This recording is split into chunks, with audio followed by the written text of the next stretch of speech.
Well, all right then.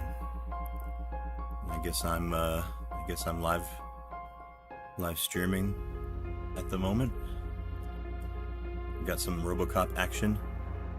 Getting ready to try and get back into that a little bit.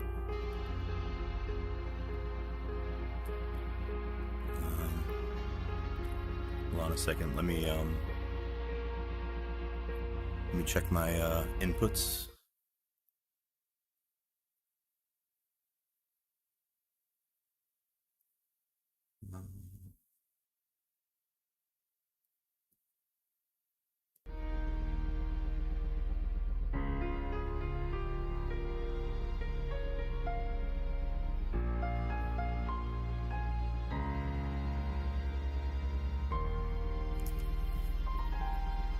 Trying to bring up my own stream on my other computer so I can check my volume.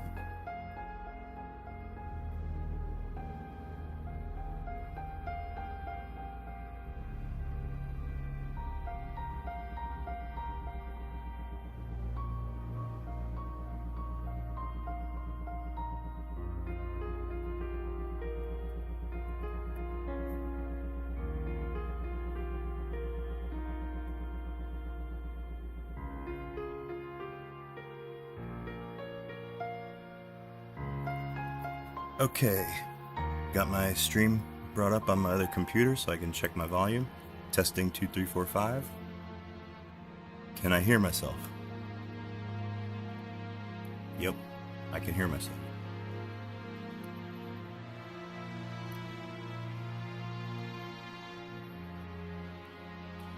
Let me see if I can bring in the chat.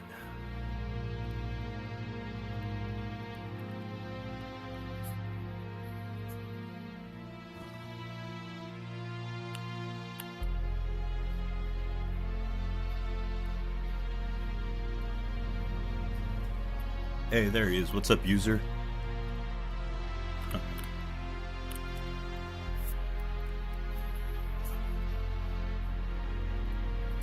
Just getting my stream set up here. It always takes me a couple minutes.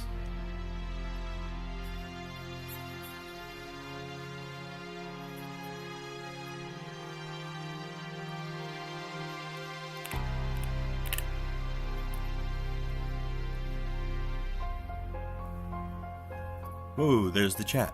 Okay, I did it. Let's move that somewhere better.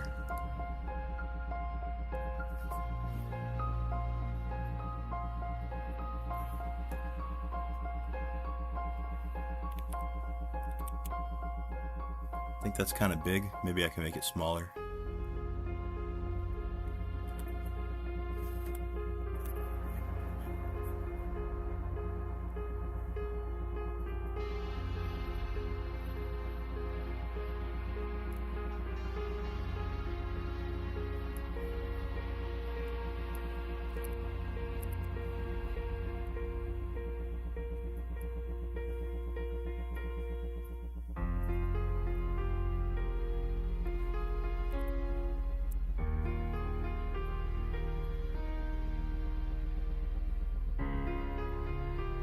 You can use OBS plugins next time, or you can code yourself. It is JavaScript. What are you referring to, user? Can I are you talking about a different way that I can monitor my audio?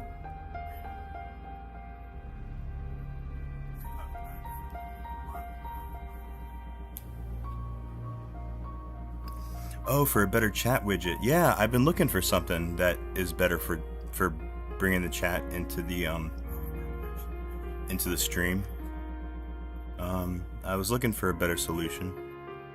You can use OBS plugins next time,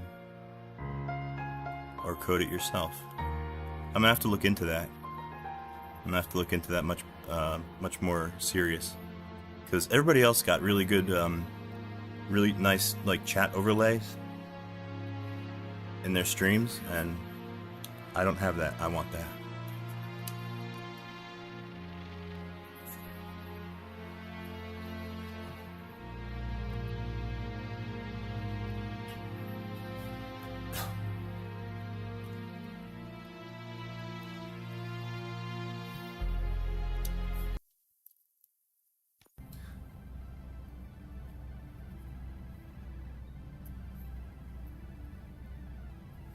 Oh, they're plugins. Okay, interesting. I'll have to check, see what kind of plugins I can get my hands on.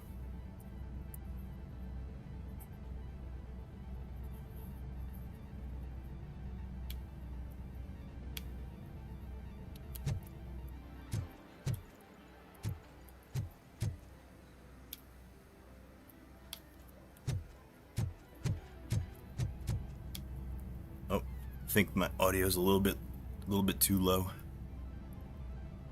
for the game. Let's see. I should be hearing footsteps.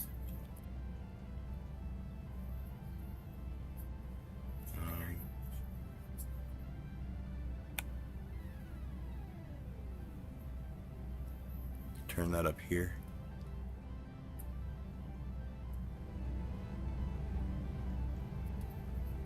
If I go up too high, it'll drown out my voice.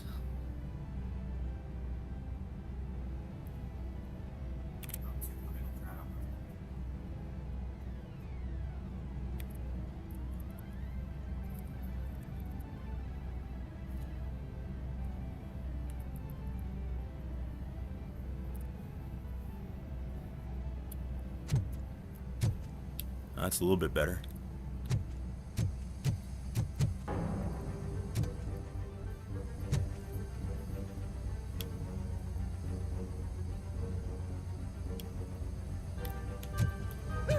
It's RoboCop! Surrender your weapons.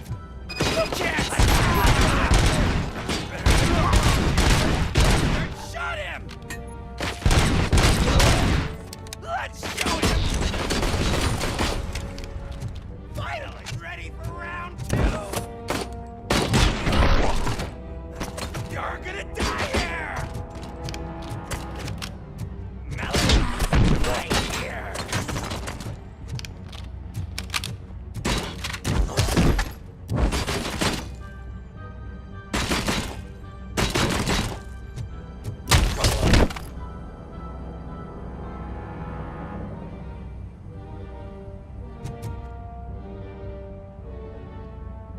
Alright, game's playing pretty good.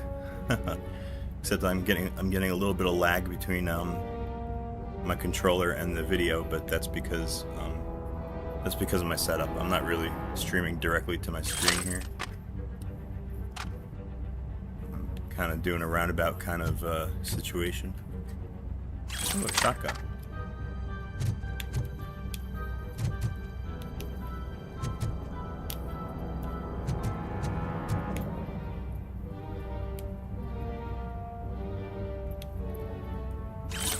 Yeah, I'll take the machine gun instead. I don't like shotguns.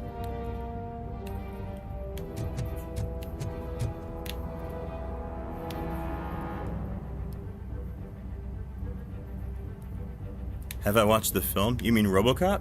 Yeah, it's my favorite. It's like one of my favorite movies of all time.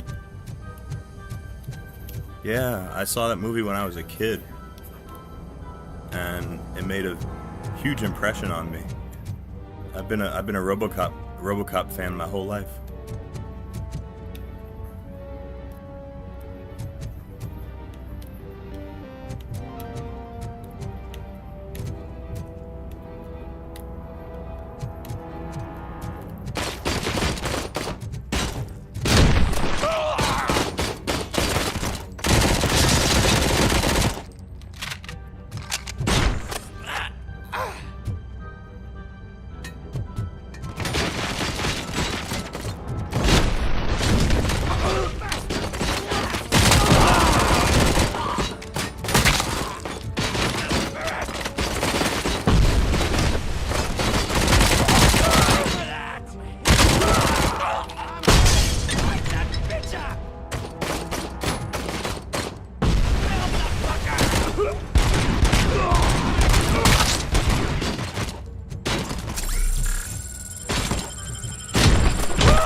Oh, you never saw the movie? Oh, you have to see it. It's really good.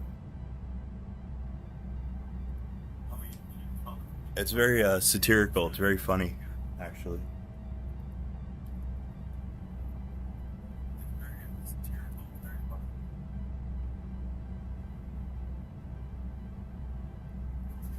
Sorry, I gotta turn the volume down on my other laptop. Otherwise, you're gonna get an echo. Okay, which way did I just come from? Did I just come from this way? I think so. Yeah.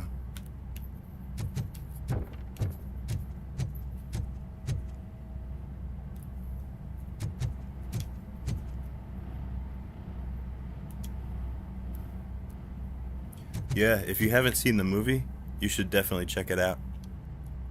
It's very bloody, very gory, you know. Not exactly something that's like meant for kids, but I enjoyed it when I was a kid. I liked it, and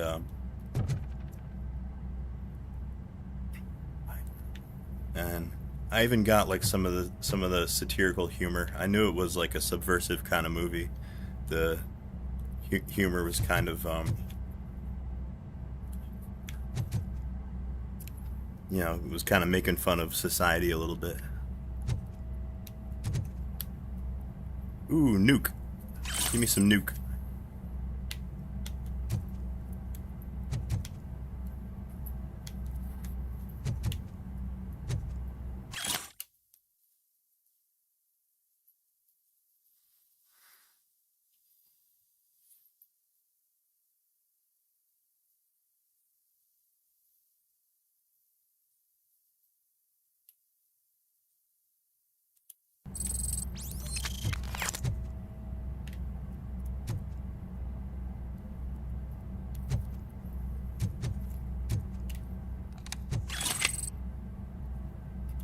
Man, this lag kind of sucks. This input lag that I'm getting on my controller, it's making everything really hard to control.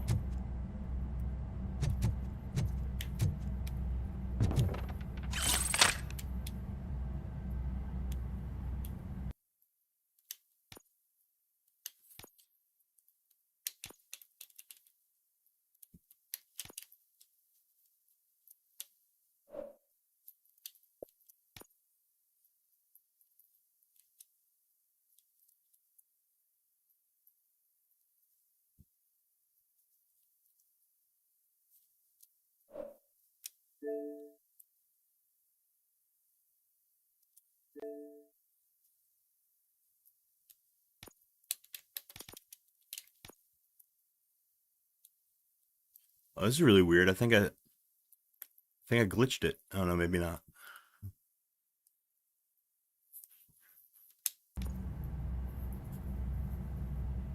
Hey, TBH Tyson, how's it going? Welcome to the stream.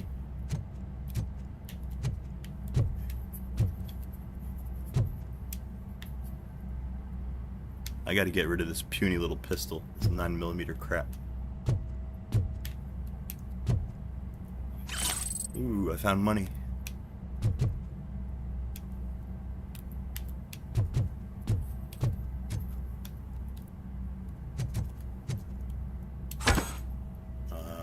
I picked up a chair. How do I throw it? Oh, that's how you throw it.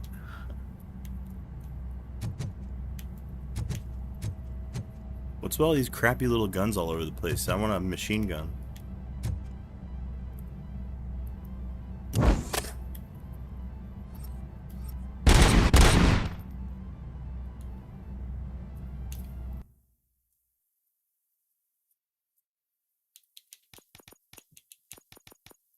Man, I thought I was farther than this the last time I played. Maybe I just didn't save it, like a moron.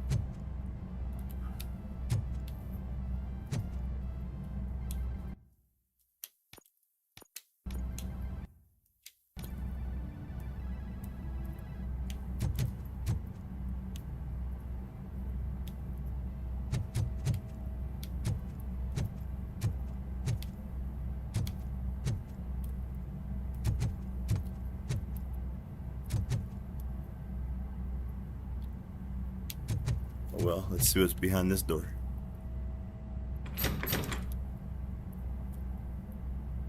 Open the door, or you will regret it. Can't a guy just sell drugs to kids without you harassing him every 5 minutes? Who am I hurting, huh? They all want it. Where do I find soot? Well, if that's the case, Shut it, bozo! Unless you want to end up in the ghost house like that cop's informant! And don't you dare open that door, I'll shoot you! Have it your way. Haha, yeah, right.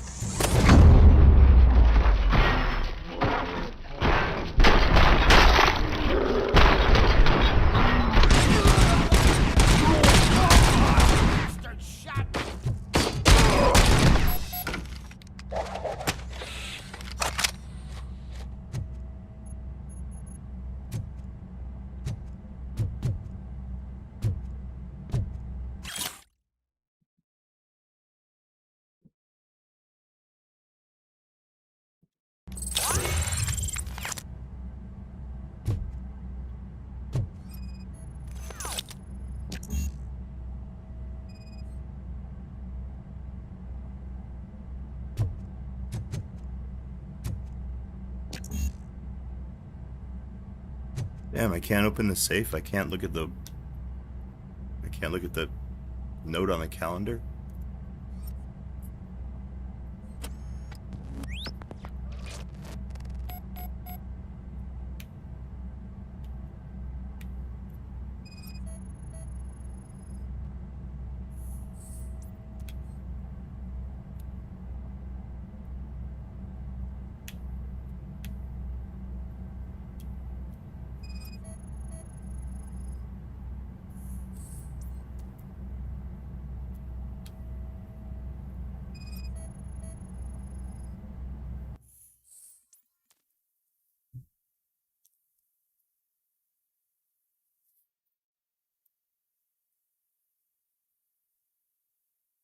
Oh, don't leave before the police informant talks. Soot's order.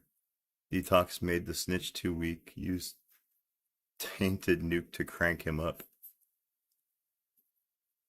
Ghost house down the street next to the train tracks. Okay, I think that's a thing I'm supposed to remember.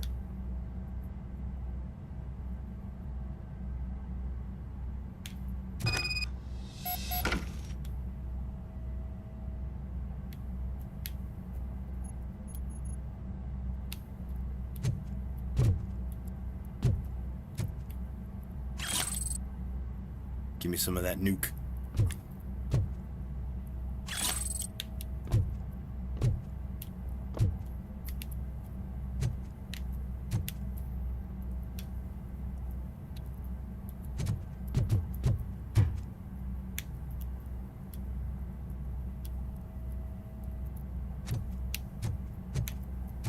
By the way, how freaking gorgeous is this game?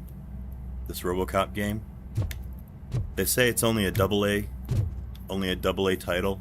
It's not like a triple A, like, you know, major, like bigger games. But I think this is I think they did a great job on this game.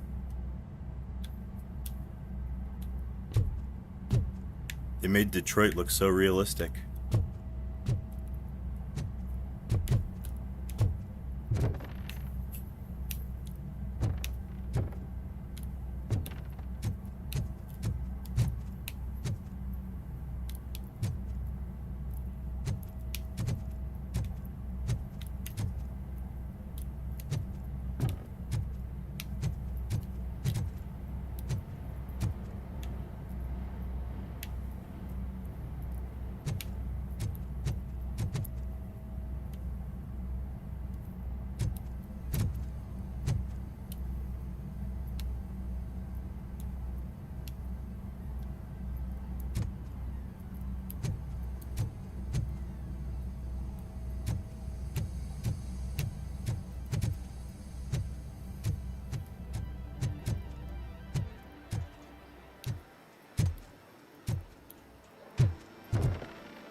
just stormed into my office. Apparently, his niece's car has been stolen.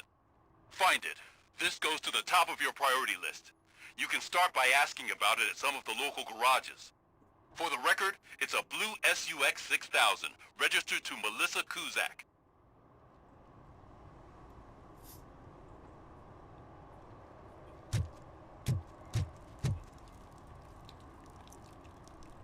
Alright, now they got me searching for a stolen car, I guess. Oh, your buddy with the the wonderful presents. The nice cannabis for smoking. Very nice. Some keef and some concentrate. Shh, pigs. Mind your own business, cop. Look, they did a great job on the people, making them look nice and human. Pretty much. That's awesome, Math Mage. Oh, he woke you up. Well, that's okay. Unfortunately, I'm still running pretty low here. I'm still basically just smoking shaken twigs, which is pretty harsh. It's not super pleasant, but it gets the job done, I guess. I gotta go to the dispensary today, maybe.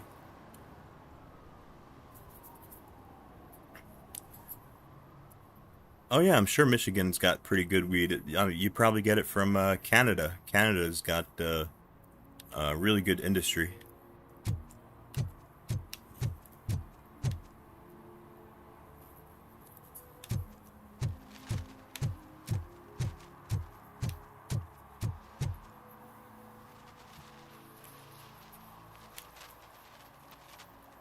Oh, UP of Michigan has... Oh, Upper Peninsula. Huh. That's what you guys call it over there? UP?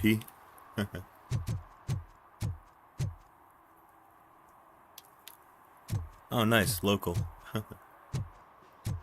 It's always good to buy local.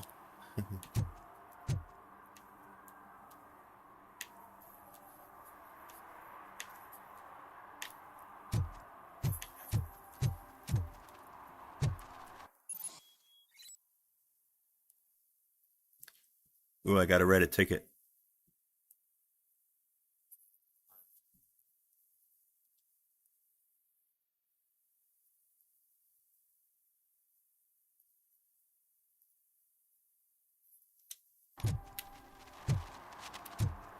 Huh, this guy's parked in front of a fire hydrant. That's not allowed.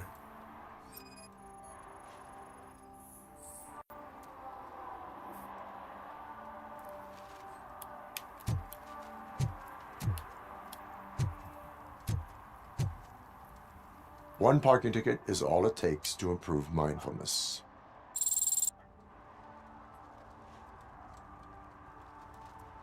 Oh, very cool. I've always wanted to try my hand at growing myself. I've wanted to do that for many years. I'll get around to it one of these days. But yeah, I'm very interested in, like, you know, the science of it, like the hydroponics and everything, and providing all the nutrients, like you know, nitrogen and things like that.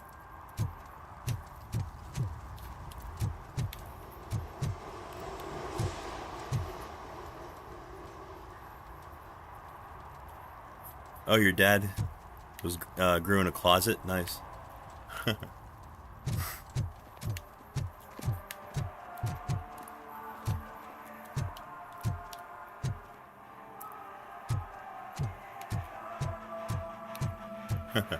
My dad doesn't smoke. he's kind of square. He's not hip like me. It's getting colder, and now we don't have anything for the fire. How was I supposed to know someone would steal old tires?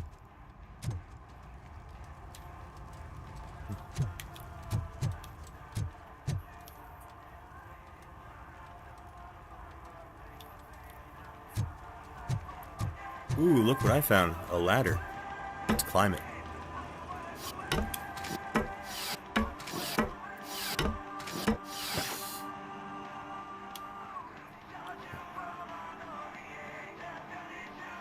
You went smoking in the forest. I remember I used to do that with my friends. Go walk in the woods and smoke.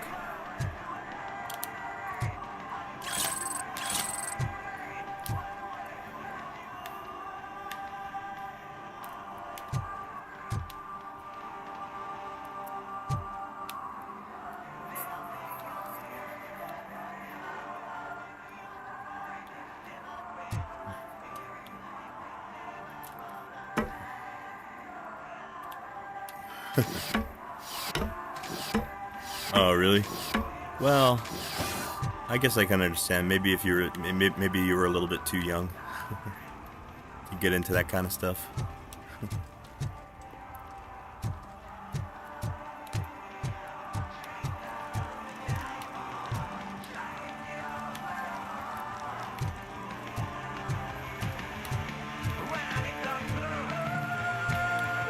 Could you please keep the noise down? You're scaring off my customers. Can't hear you. Music's too loud. I gotta help this guy. Good evening. Are those two men bothering you? First, they harass my customers. Then they threaten to burn down my shop. You need to do something about it, officer. What do you want, cop? Can't we have a little bit of fun? We did nothing wrong.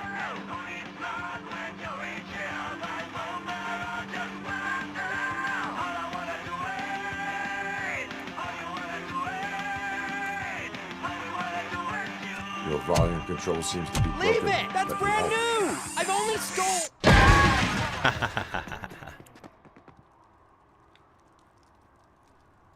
Thanks, officer.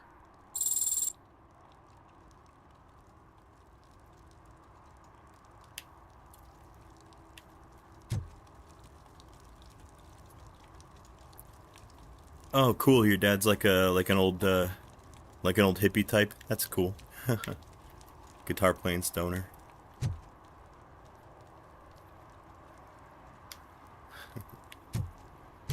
Oh, that sounds nice. Yeah, my parents aren't so hip. They're pretty square when it comes to better living through chemistry.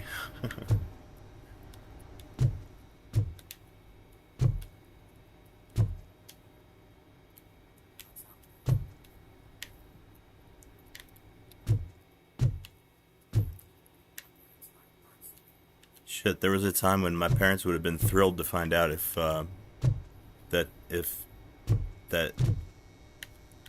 like I was smoking weed and that was like all I did. But no, I did much more than smoke weed back, in my time. Back in the day. I got up to some pretty bad habits there for a while.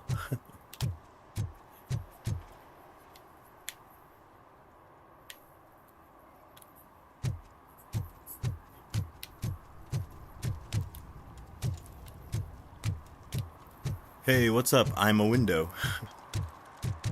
Cell programming? Well, I don't have any projects currently in the pipeline. No cell CPU projects currently that I'm working on. But I have done some studying on parallelization through the cell CPU. I actually have a textbook on the subject by who the hell is it by? This guy named Matthew something or other. I'll get that name for you, but it's a really good book. It's like a college textbook. It's all about extracting performance out of the cell architecture. I do have to study it more.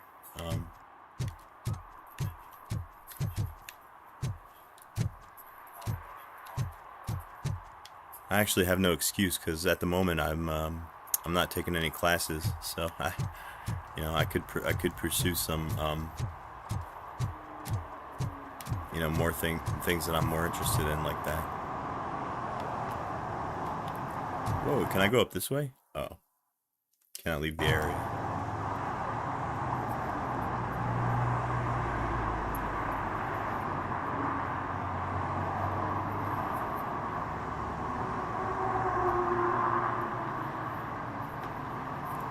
Ooh, a winery. Oh, no, that sounds like a fun project.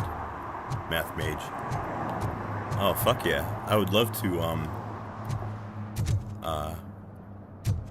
I would love to do like a winery project. Or like a home brewery. Like, make a, home brew, beers. That's really fun.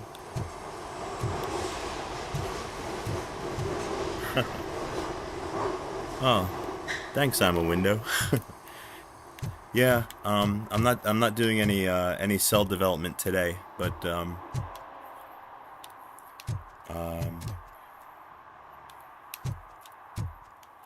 as a matter of fact, I may reinstall Fedora on my PS3 in a little while, because my installation currently is kind of it's getting to be about time for it to refresh the installation, and you know, start from scratch. I found a dumpster behind the mega store. I got $15 for them. Shh, quiet. Unless you want to lose them.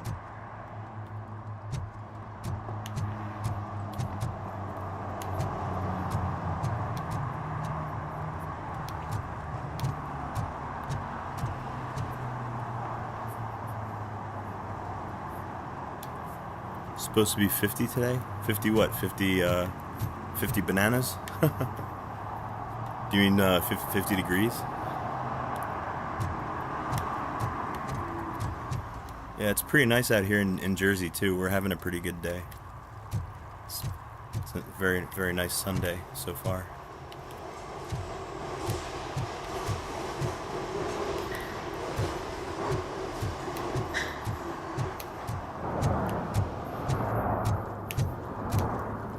No short-term investments. Not in this market. We're looking at an annual return of 9.2% if you diversify your portfolio based on the volatility report. Deferred profit shares are where it's at. Trust me, I know what I'm talking about. But oh, cool! You got a kayak. So you live right by the water over there. That's nice.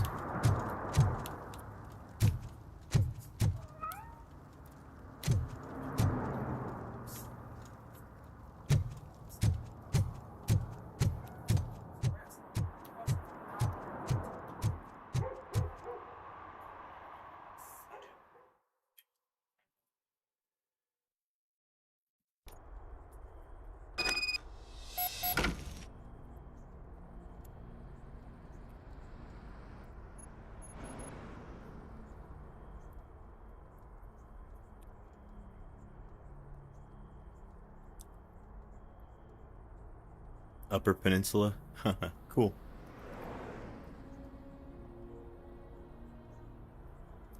I actually live pretty close to the I live pretty close to the ocean as well. A little bit further inland than I used to live. I used to live like right on the beach, like right where right on Seaside Heights, New Jersey, where they filmed the MTV show. Jersey Shore? Yeah, that used to be like my home. Oh, shit! It's a metal freak! You need to be taught some manners. You wanna play with fire?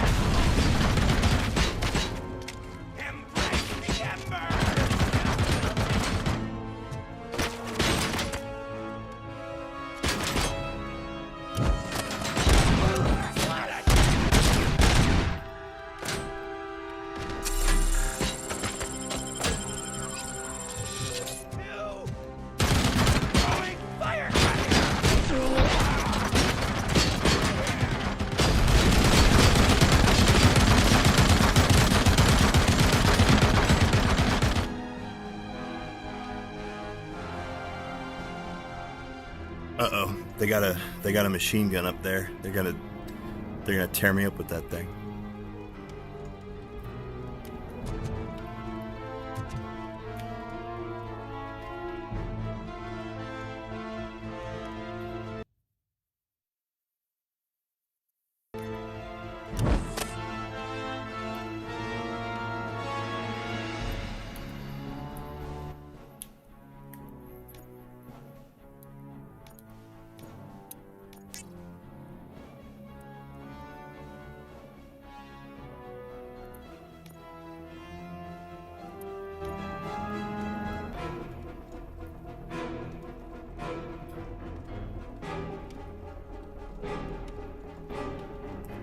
Oh, cool.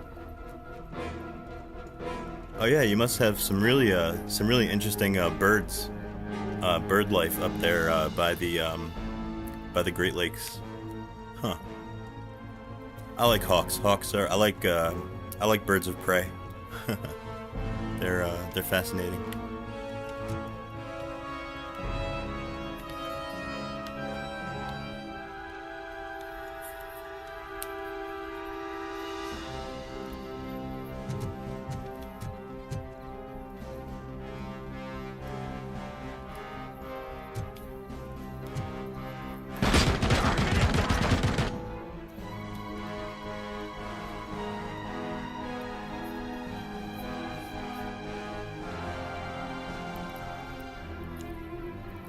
Maine is like a different planet, actually. I've never been up there myself, but I know some people from up there. It's a different type of life up there in Maine. Different type of people live up there.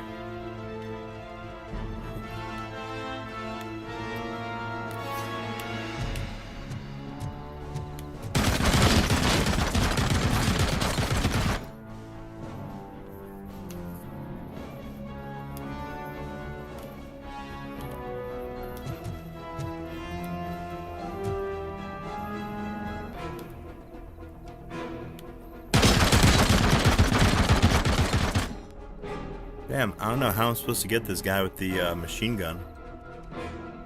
How do I get up there?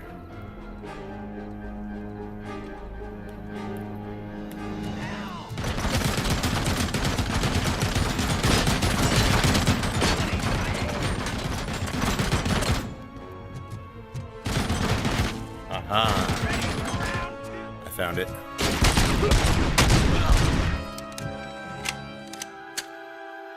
I found where I'm supposed to go.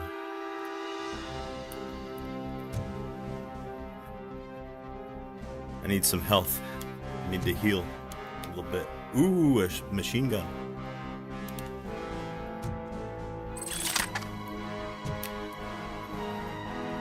Much better.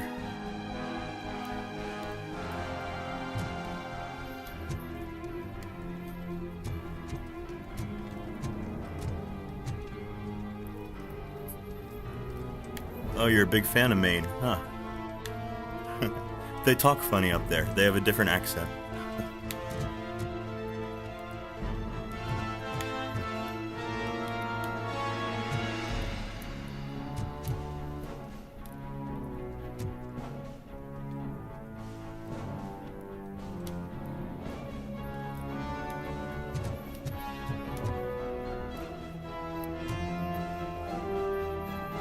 Yeah, Rhode Island. That's not too far from me. I don't go there too often, but I've been up there before.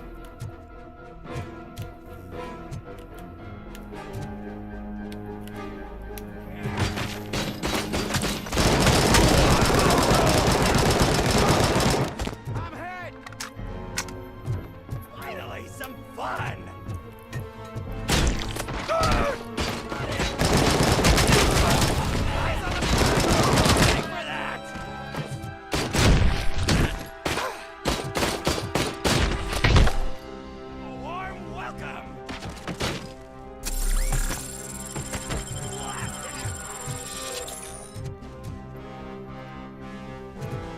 Yeah, I think you're right, Math Mage. The West Coast is where it's at. You built it, didn't ya?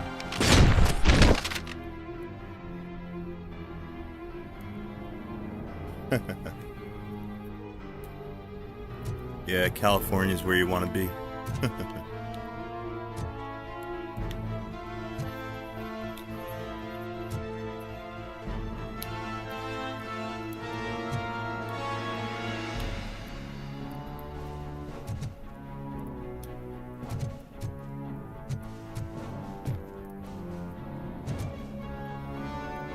Anything in here I can grab?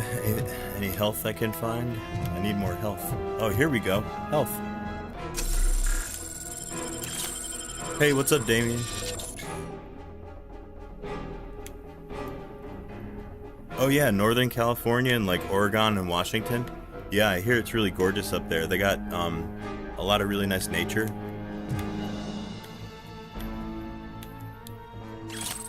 And like the Pacific Northwest has some of the most beautiful forests.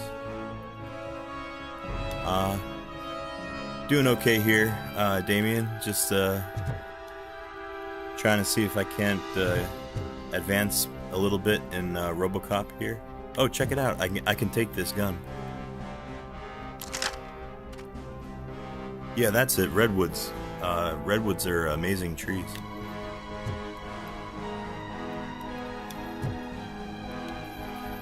Alright, I forgot where I was going.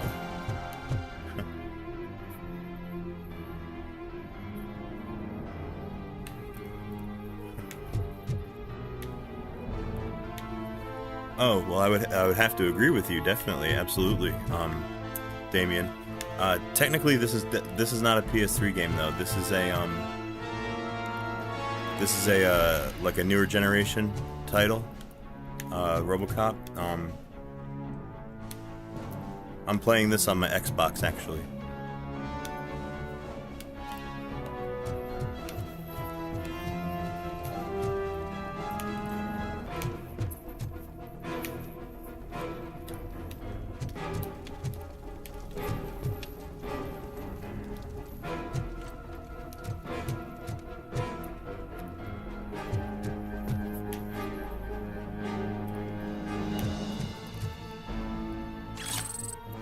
Yeah, give me some of that nuke.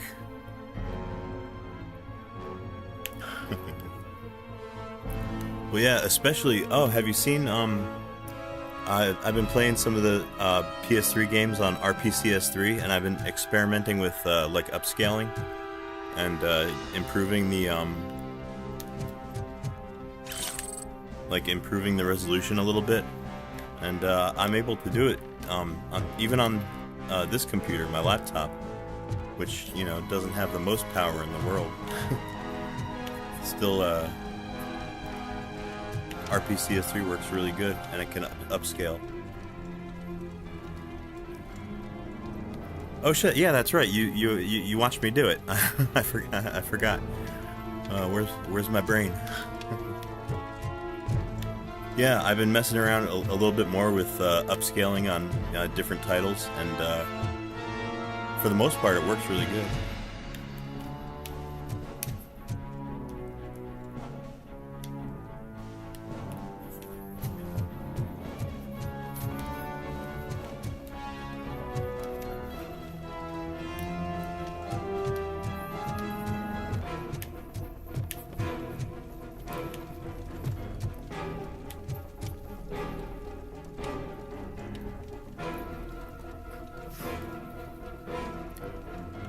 Yeah, Damian, I feel the same way. Like I barely scratched the surface of like the games that are available for that console. What I've been looking for recently is more JRPGs, or like, you know, regular RPGs. I've been trying to find a new role-playing game to get into.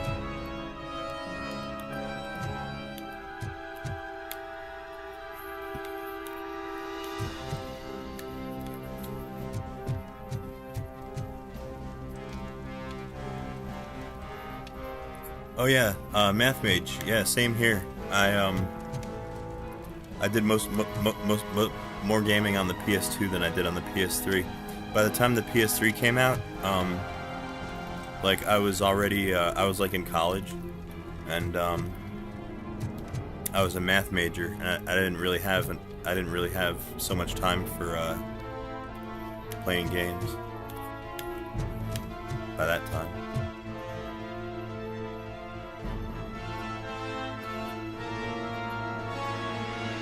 Oh no, you sold a PS3 for PC money? That's that's a horrible thing to do. Oh, I know what I gotta do. Now I remember. I gotta break through this wall.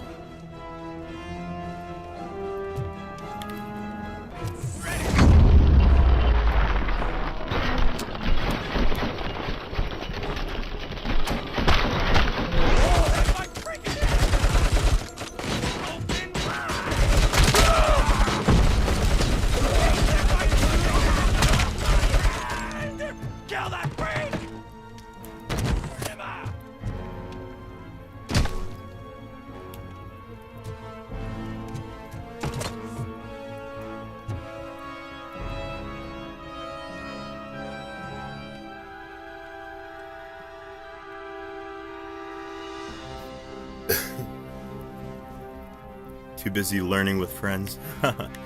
Oh well, when I was a math major, yeah, I took it really serious, and I was always constantly busy with trying to keep up with my workload. Yeah, exactly, math major. You have to give up on like having any kind of social life. You have to give up on like spending time with friends, pretty much. It's being a math major is it's a really tough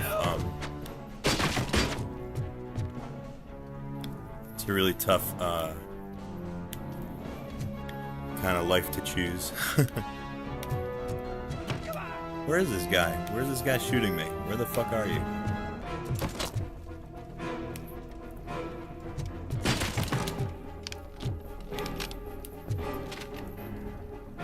Oh, there you are.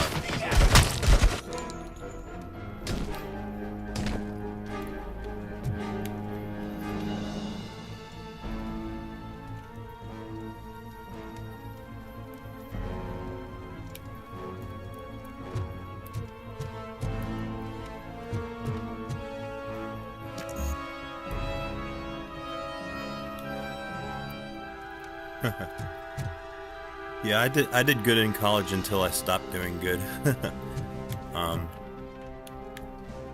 was kind of like outside forces that kind of made me give up on math. I had kind of like a fiance at the time who I met at that school, and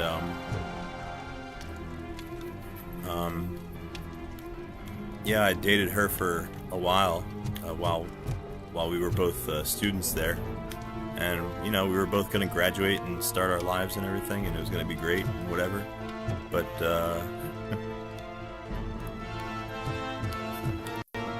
wasn't meant to be.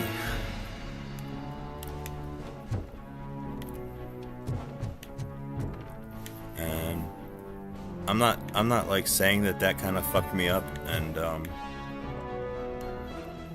kind of like ruined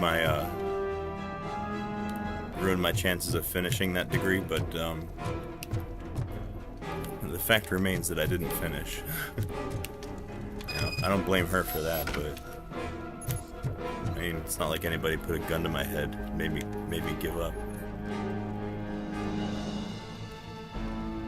Yeah, live and learn, right? Yeah. Believe it or not, that was actually my first experience getting cheated on. My whole life, I've never been cheated on until I was like 35, or you know, whenever that happened, and yeah, it hit me pretty hard. So.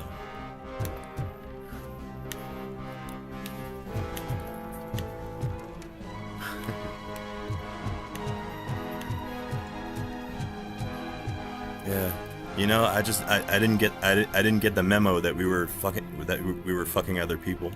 That totally went over my head.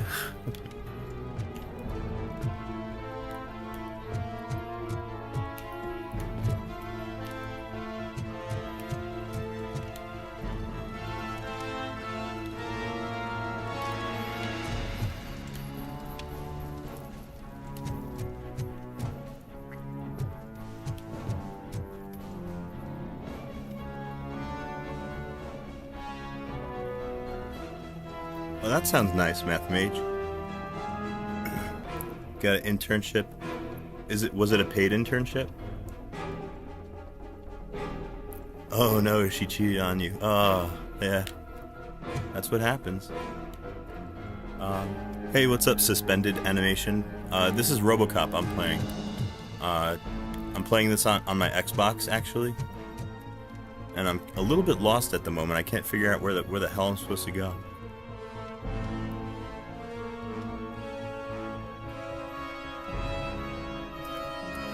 Oh no, Damian, you're totally right. She was... I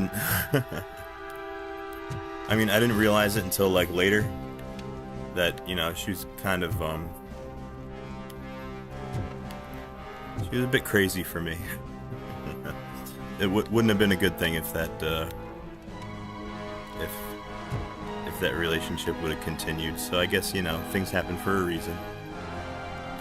You know, everybody told me how much I like dodged a bullet.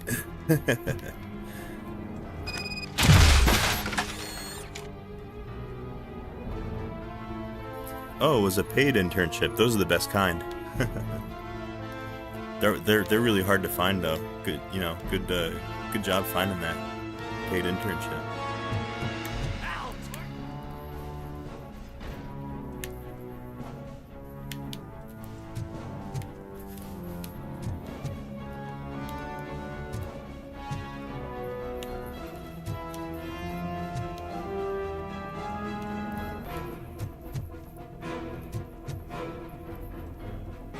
Don't mind me. I'm searching everywhere for a additional health packs because I think I'm running low.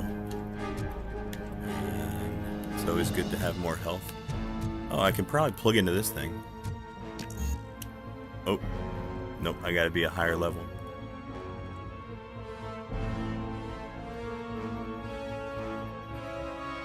Oh, Math Mage, you did a you did a van life project. You did a van life period of time. That's interesting. I've always wondered what it would be like to kind of like go camping in a car.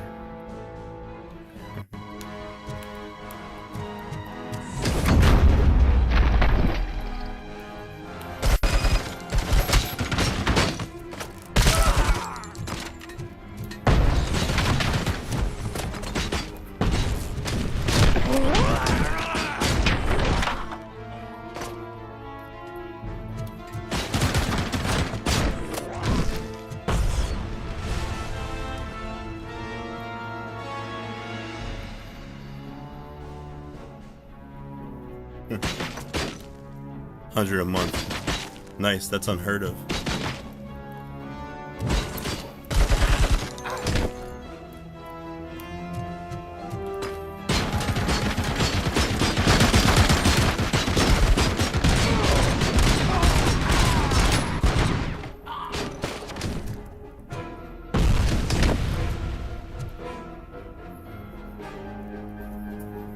Hey, what's going on, Onsno?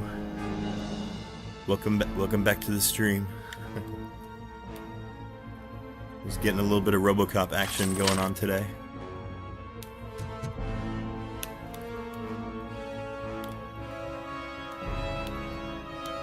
I love this game, even though I really suck at it. I know I do.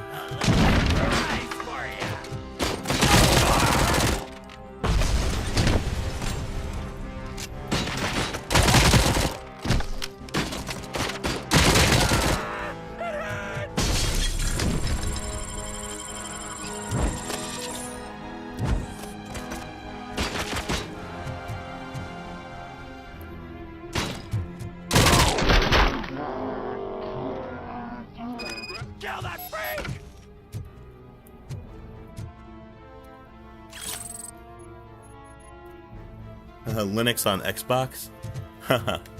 I don't think that's going to be coming anytime soon.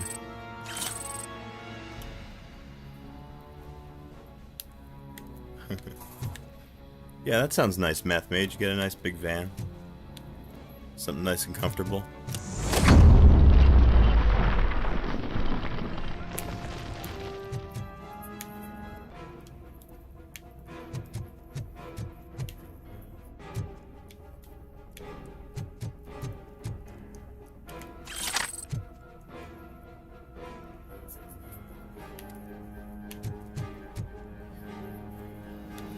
I'm kind of partial to sailboats myself. I've always wanted to make a life on a sailboat, if I could figure out a way to do it.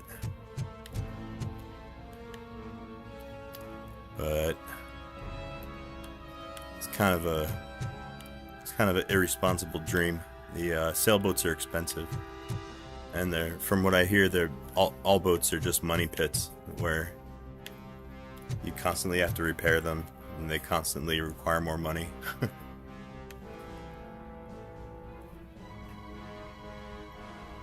Firefox changing the terms of service. I heard, you know, I don't know super a whole lot about that situation, so I can't really speak like with authority. But from what I hear, they're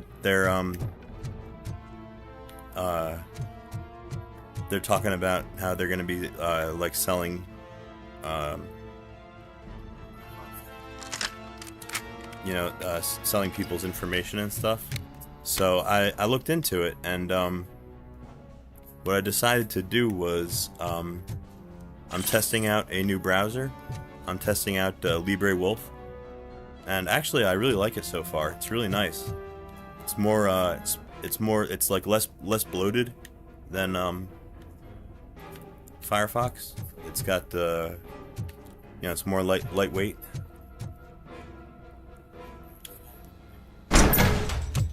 Are you the police informant?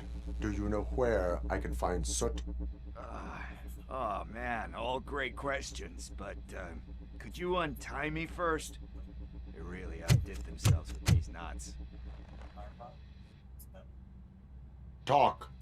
Hey, I don't know how you usually operate, but that type of information don't come free.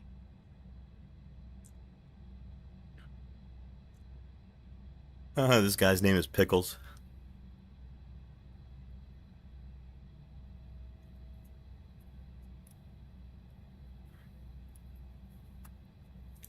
Yeah, you're right, Damian. There's really nothing you can do about it at the end of the day. I mean, if you live in the modern world, people are going to have your data, and you just, something that you can mitigate, but you just kind of to some extent have to accept a certain amount of data non-privacy.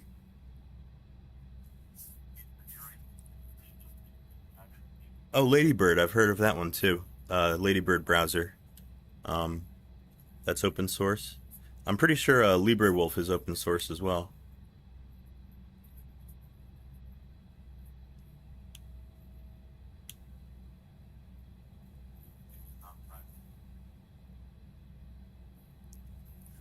Yeah, just be a model citizen, right? You have nothing to hide, right? It is a privilege and a merit for civilians to assist the police in capturing wanted fugitives. Well said. What can I say? I'm a sucker when it comes to helping the cops. So, it seems that the new guy saw the punks' attack on the TV station and decided to meet with Soot on their turf. The meeting is supposed to take place tonight during Soot's concert. Concert? I know. I'm not really a fan of his music myself. But that's not what those shows are really about. Why don't we, get out of here, huh? Lewis, Soot is meeting the new guy tonight at the old slaughterhouse. Copy that. Pick me up at the station. I'll grab my gear. By the way, I've got something for you, Murphy. They call me Pickles. And you guessed it. There's a funny story behind that name. This one time, I saw Torchhead stealing a delivery truck. I went after them, hoping that a VCR would fall off the back of the truck, you know? But it turned out to be groceries, so they left it. I made a pretty penny that day selling pickles. Still have a couple of jars laying around if you want them. So you are Yeah, an check it out. opportunist. Hey, I might have it prefer open. a street entrepreneur. Oh no, I don't. You know what they say, a good Just business Firefox. is where you find it.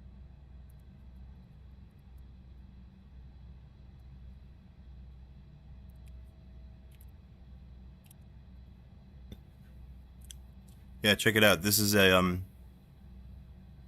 LibreWolf.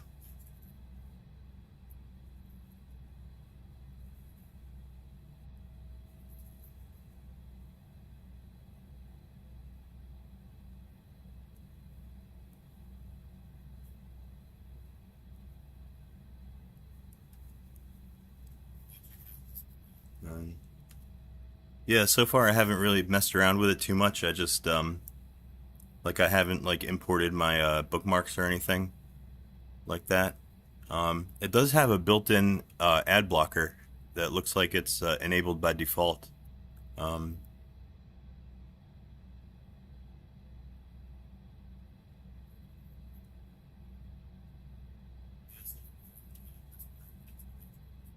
called uBlock Origin.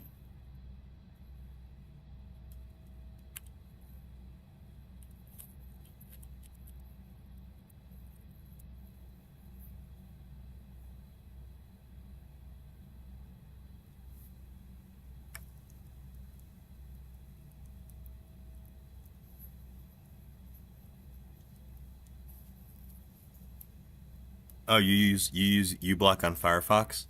I actually have a Pi-hole on my network. Well, it's similar to Pi-hole. I think it's called AdGuard or something like that. It's a DNS that I run on my other computer, and for the most part, it works pretty good. But it doesn't work against YouTube though. YouTube has their own ways of getting around ad blockers.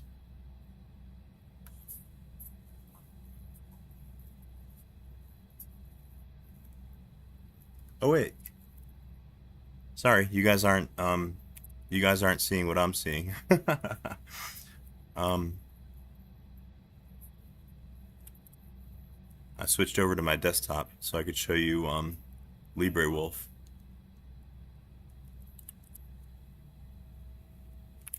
There we go. Yeah, this is LibreWolf browser. It's very similar to Firefox.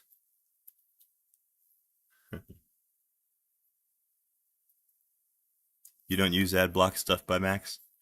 I used to not use it either. Like I didn't really care about ads, but they've just been getting ridiculous recently. Um,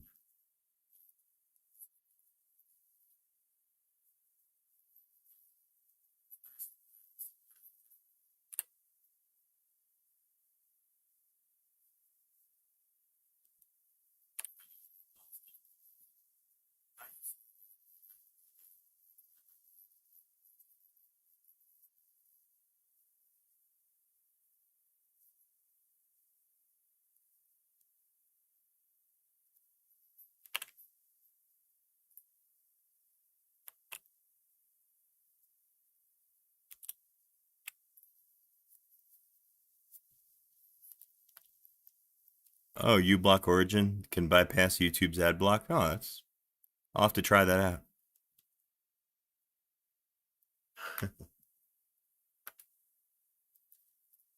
Yeah, there's no getting around the commercialization of everything. If you live in a capitalism. I mean, I don't personally have that much of a problem with capitalism. I mean, I think it needs to be controlled better, but I wouldn't call myself a communist or anything, but um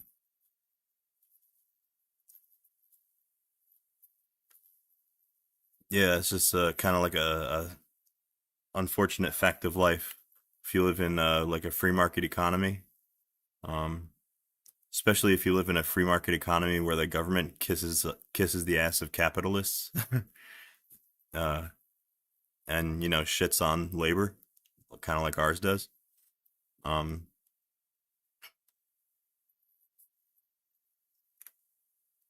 then you can't avoid the enshittification of like all media.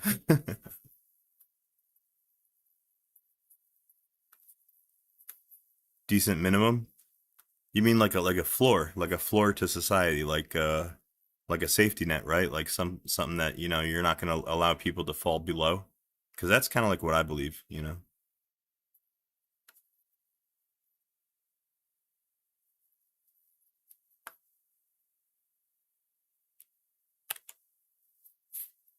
I'm kind of old school. I don't believe that makes me a socialist, though. I don't think that makes me a socialist or anything.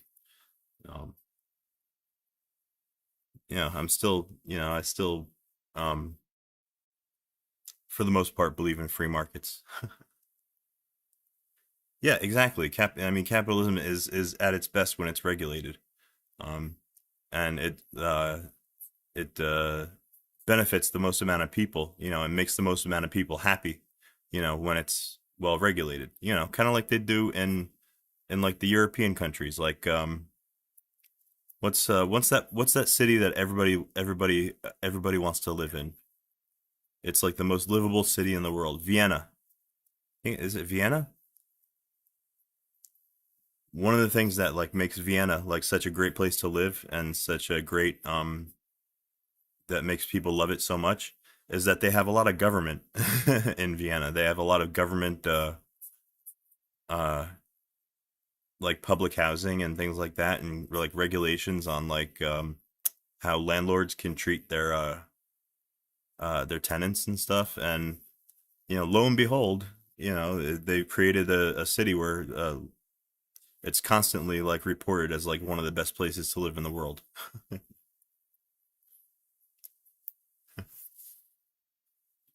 Yeah, people think that they want free markets, but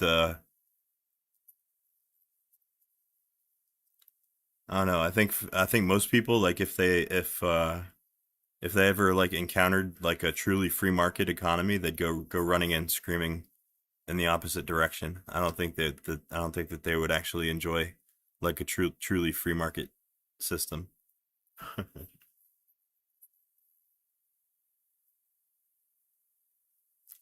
Uh-oh, is my chat getting laggy? Um, Let me check my stream health.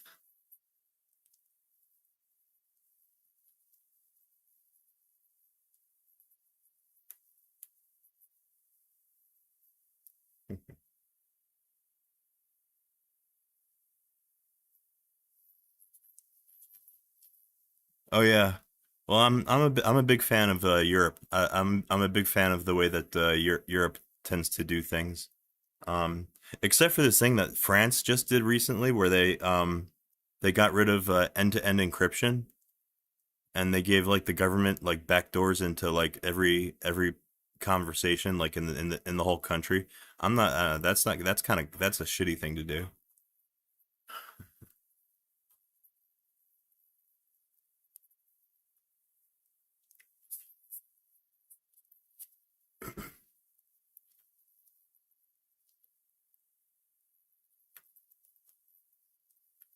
Yeah, TBH Tyson. You know what I'm talking about, right? France did this thing where like apps that use end-to-end encryption. Oh, and the UK as well. Yeah, I'm not down with that. You know, the government doesn't have to know every last thing that you like communicate. Yeah, that's I think that's ridiculous.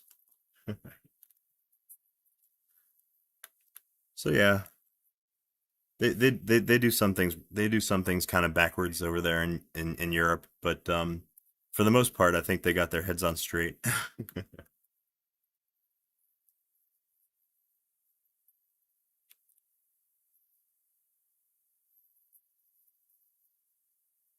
Encryption is just fancy math. Well, yes, you're right. That's exactly what it is.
Hey, hey, math mage, you're talking some jargon. I like the sound of that. One to one and on two. Those are properties of functions in mathematics.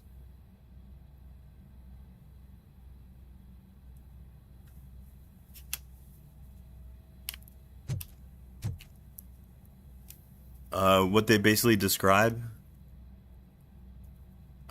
Oh hey, okay, all right, stuff by Max. I'll catch you later. You have a good day. Um, what those terms describe is basically the way that the graph of the function looks, pretty much. I'm pretty sure a one-to-one function is a function where every input can only have one possible output, right? Where, like, you can't have two different inputs that will have the same output, right? If I'm not mistaken, Math Mage. And I forget what onto means, but that's another property of function.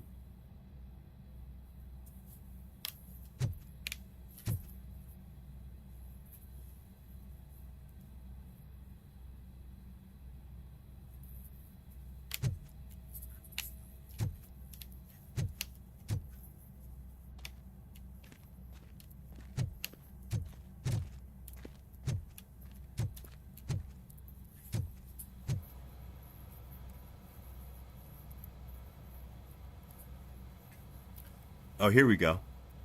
Now that's a definition. That's a math definition. One-to-one means if f of x... Oh, if the function of x is equal to the function of y, then x must equal y. Okay, so yeah, that's right. If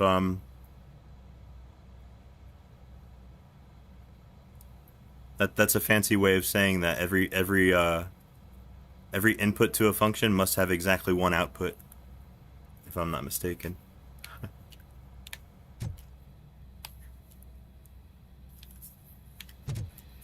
Or it must have a unique output, I think. That would be a better way to say it. Better way to say it. Yeah, each value in the domain maps to a unique value. Yeah, a unique value in the range. That's the word I was looking for, unique.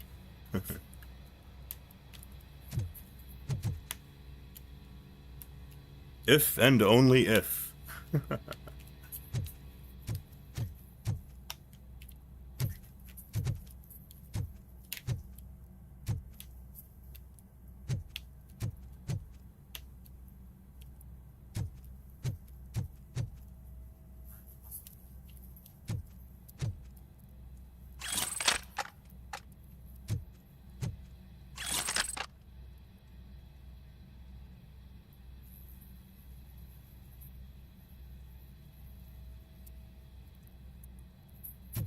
Oh yeah, that's what onto means. That's the definition. Yeah, it's been a little while since dude, what class would I have learned that from? Talking about functions as maps. I probably would have that probably would have came from either linear algebra or discrete, maybe.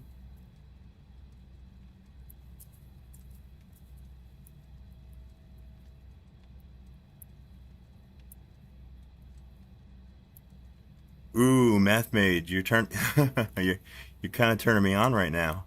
Yeah, real analysis. For all funny story. Math Mage is talking some mathematical language here, some mathematical jargon. That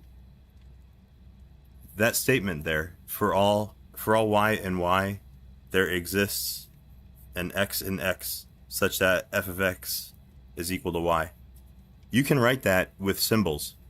Like for all that's an upside down A. For all y and y, there exists, that's a backwards E.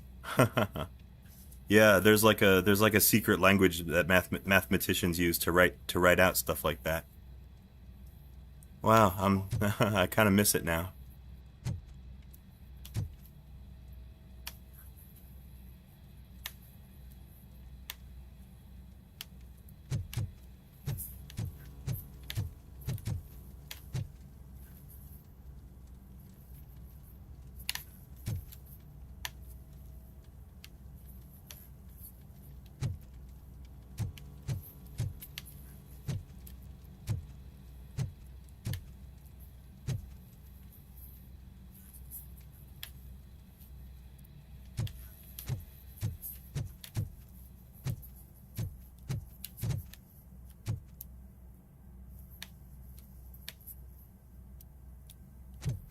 God damn it, I'm totally lost now. I don't know where the hell to go. RoboCop? Shit. Find your way where you're supposed to go. Oh, we're going this way. Duh.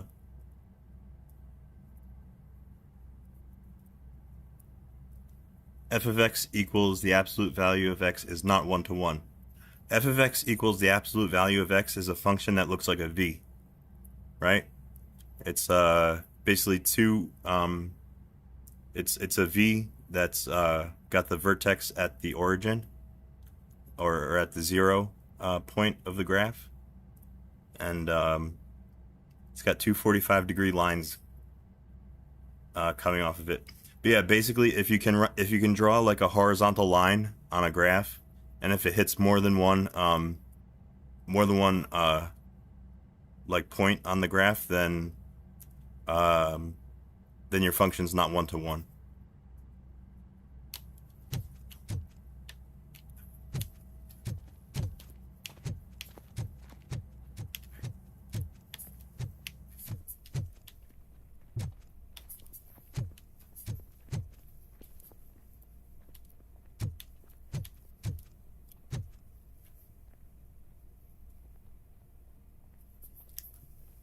Yeah, that's the test.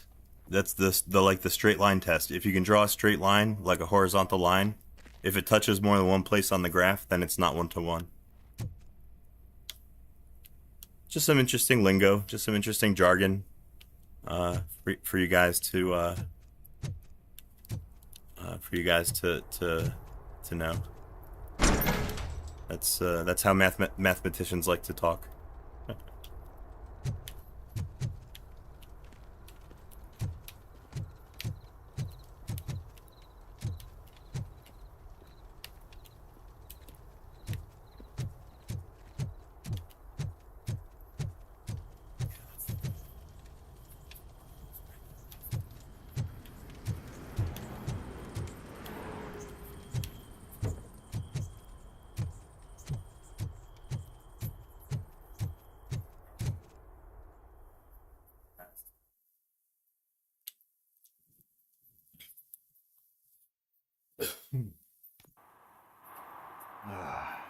It's nice to be free again. Thanks, Tin Man. Hey, did Briggs tip you off that I might be here? Officer Briggs? Yeah, he's my police go-to guy. Officer Briggs is missing. Missing? Shit. May our city have mercy on him.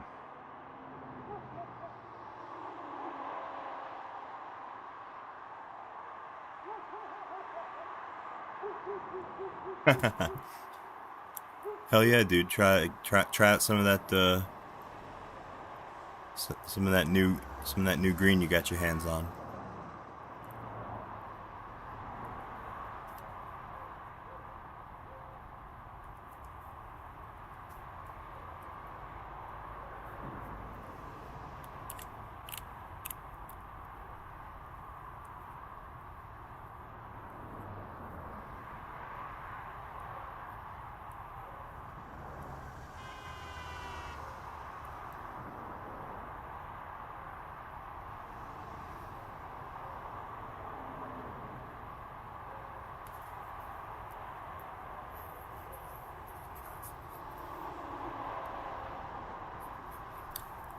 Oh, that sounds nice. Yeah, I should smoke a little bit more, but it's such a pain in the ass trying to get all this get this shake into my bowl.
Fun fact.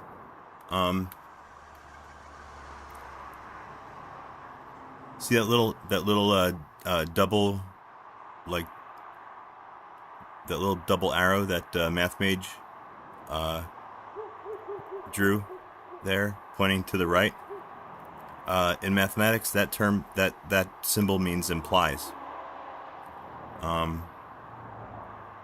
You can actually draw an arrow going both ways in mathematics, and that means that each side implies the other side. That's where you get your if and only if statements.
Oh yeah, that's what they call it, biconditional. Biconditional what would that be? Would that be an operator? It's not really an operator.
Do you think Briggs is in trouble? I really don't know. Last time I saw him, he was going to check a case of missing bodies. Sounded like a bogus lead, so I didn't press him. Funny enough. He always tells me to be careful when getting info. But the truth is, I'm not the one running around gangster's paradise dressed in blue.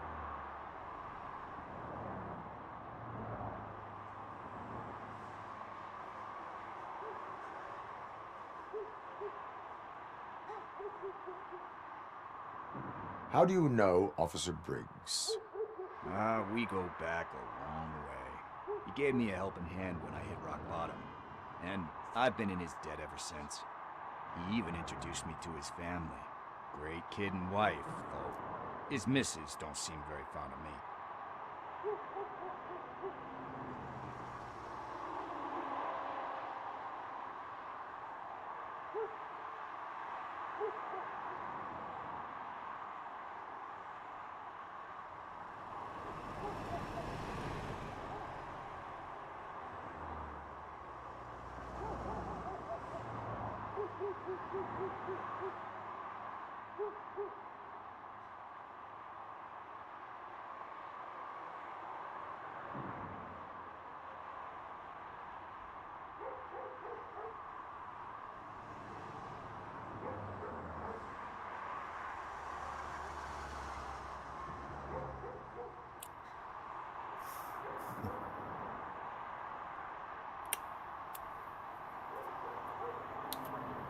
You seem proficient in undertaking police tasks.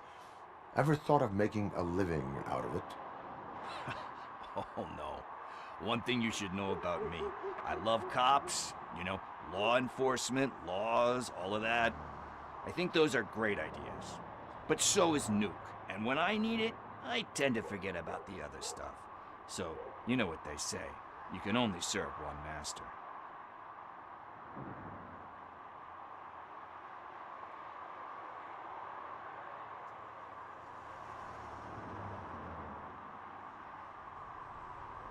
Need to go.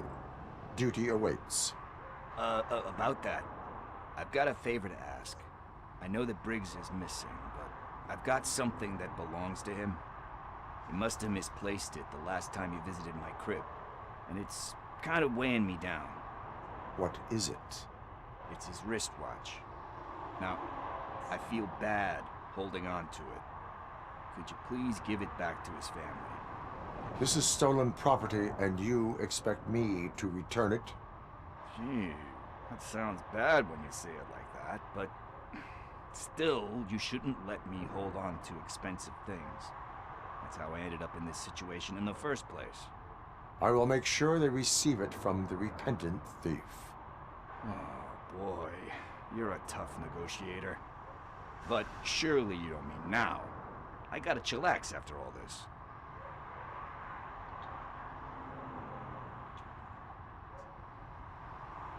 We will proceed with haste. Oh, for God's sakes, man. As you command, Officer Steely. Hey, Tin Man, over here. This is where Briggs lives. Let's get this over with. His watch is burning a hole in my pocket.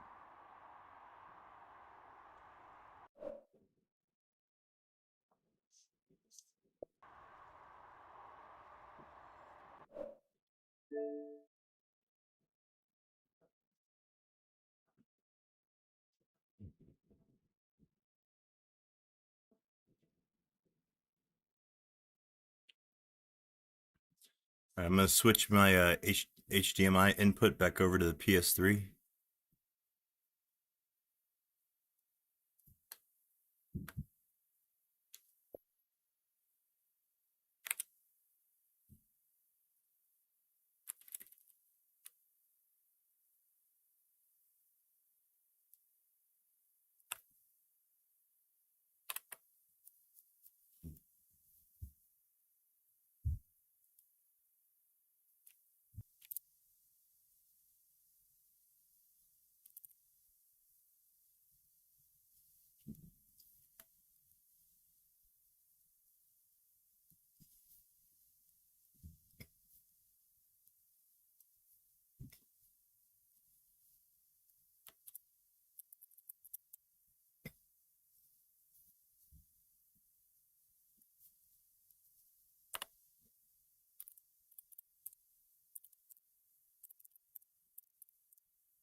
Check it out. It's Gaussian illumination.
Hell yeah, math mage. Linear algebra is like touches on so many different types of disciplines and can be used for so many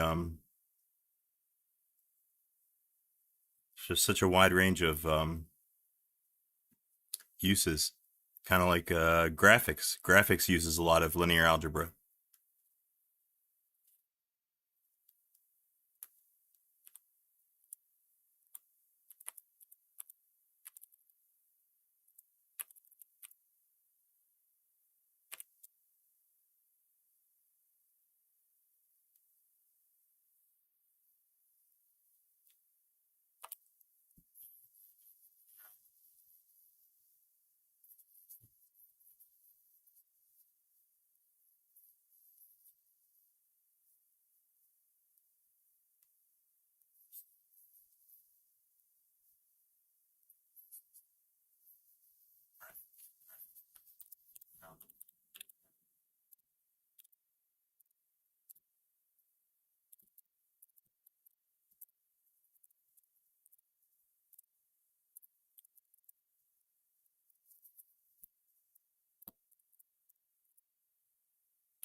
You guys want to learn a little bit of rudimentary linear algebra and apply it to programming? Check this out.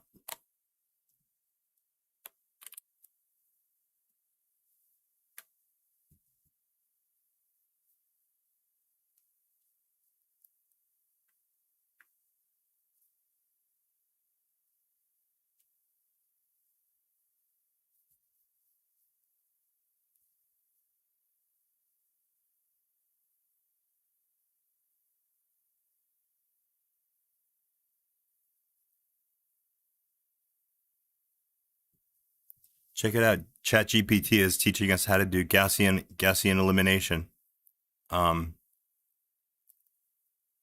in the C programming language. Should we test it out and see if it works?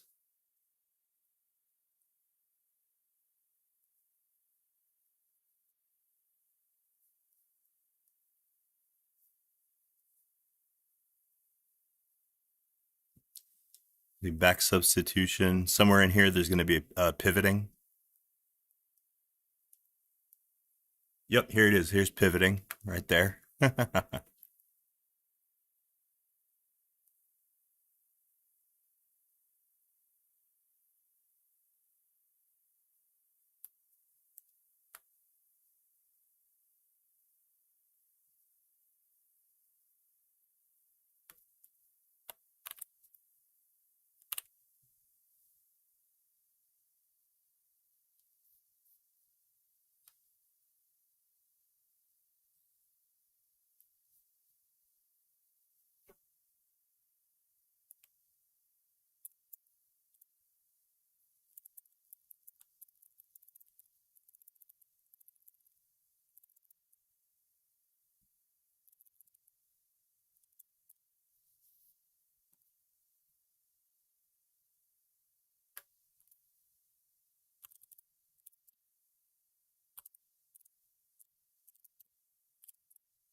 All right, let's check out this Gaussian elimination example that that the chatbot is showing us.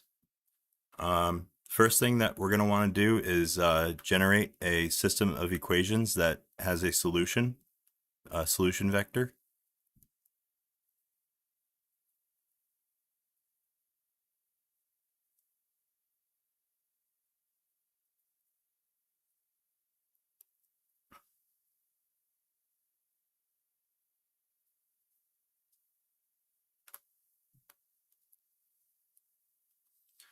Algorithms. The only like algorithms kind of class that I took was a computer science class. The algorithms and data structures and things like that. Yeah, I took that class, and I learned a lot about how to traverse binary search trees, which is kind of interesting.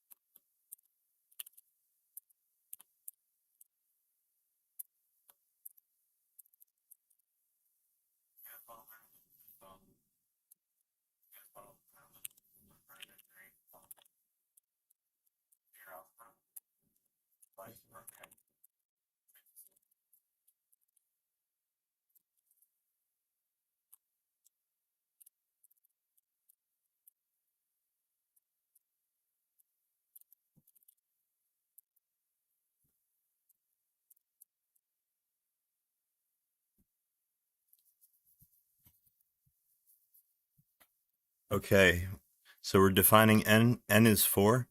That's going to be the number of equations that are in our system. It's also the number of variables in each equation. If you have, let's say, if you have 4 variables that you're trying to compute or calculate, then you're going to need 4 equations in a linear system in order to solve for those 4 variables. If you have less equations, then you can't solve it.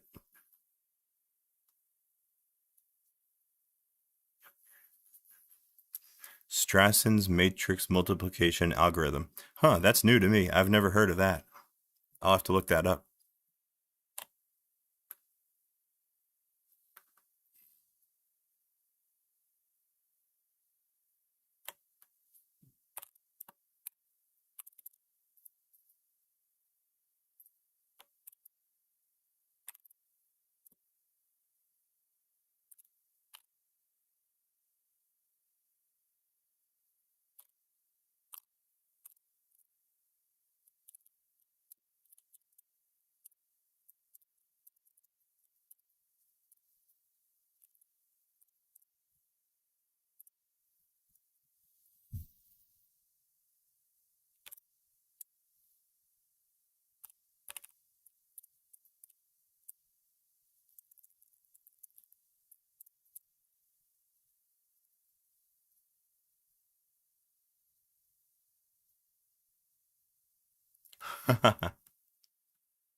Yeah, in linear algebra, the name of the game generally is you want to do less floating point operations because floating point operations are the devil. The more floating point operations or flops that it requires to solve your problem, the less accurate your result is going to end up being. That's because computers can't store like real numbers with infinite um, number places. Like there's a limit they have to round off at some point, and that rounding error that you get in computers is it's very tiny, but when you have enough of them, they kind of stack on each other, and yeah, the more floating point operations you have in your algorithms, the less accurate they're going to be, or the less accurate they're prone to be.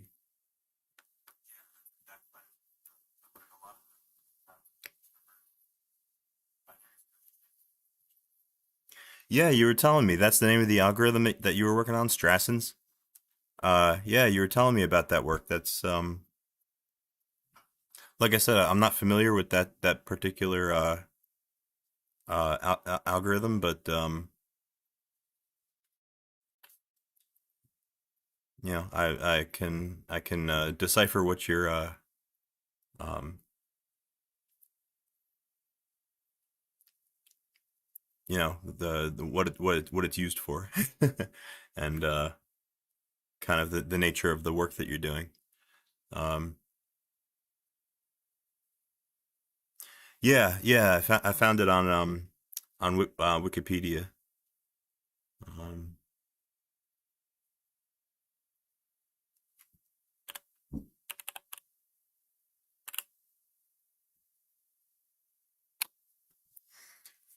okay, so what we're defining here is a couple of um,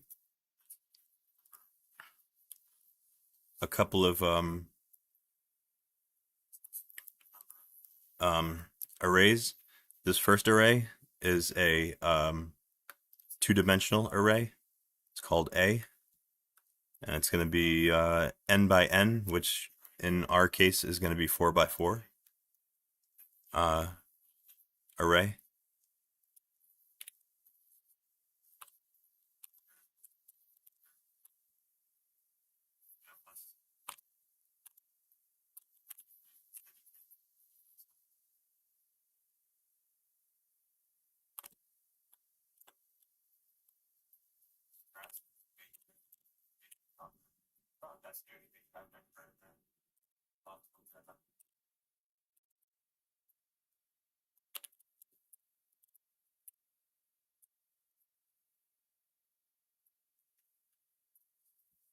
Okay, so here's the arrays that we're going to be working with.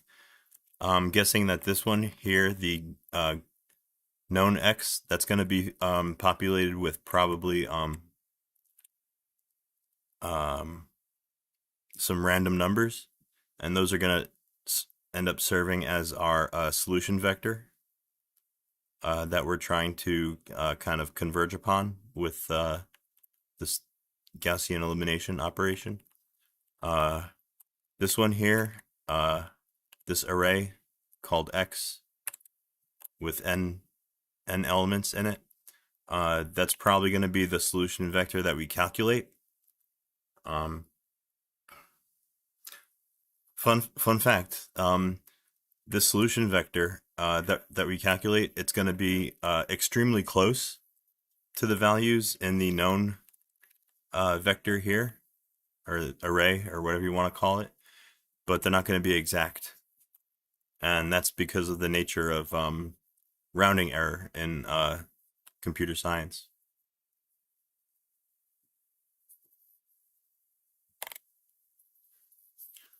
Okay, so the first thing that we're going to do is we're going to call a function called generate system. This is going to generate the equations that we're going to put into a matrix and solve.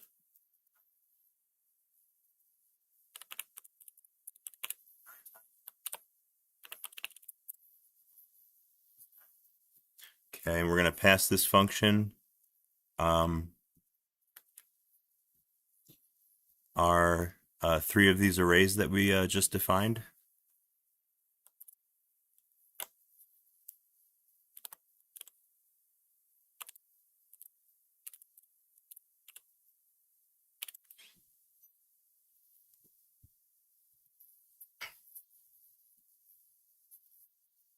Thank you.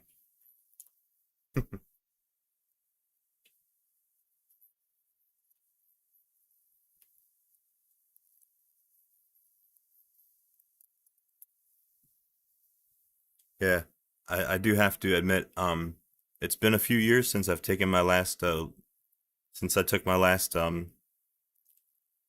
linear algebra course, or since the last time I took abstract algebra. So I'm a little bit rusty on my linear algebra and my proofs and everything, but it's all coming back to me.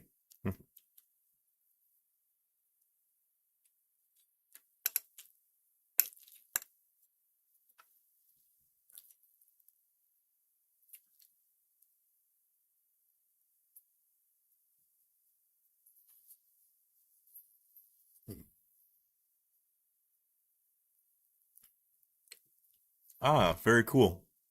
Math mage. Multiplies two 2x2 matrices together with only 7 multiplications.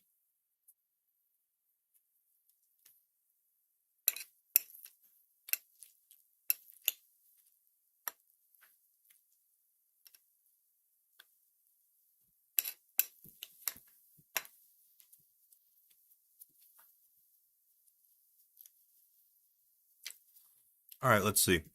Well, before we go any further in this main function, let's check out the generate system function. Let's copy, let's get that into our program here. So we're looking for a function called generate system. It'll be up here somewhere.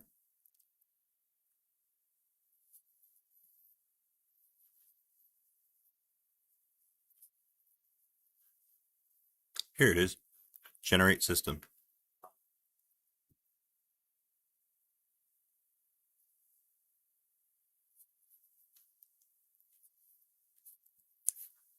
Oh yeah, that's familiar to me. I did I do remember coming across the fact that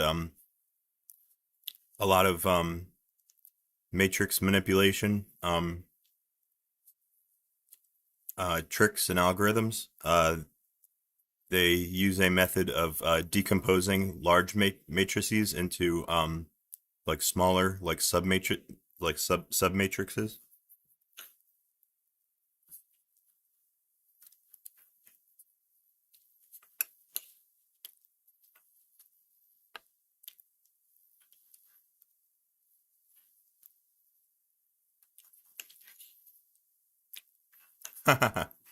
You're calling it homework.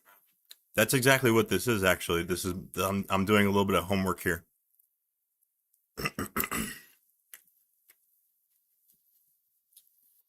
I'm you know, I'm not super thrilled that I've gotten kind of rusty on my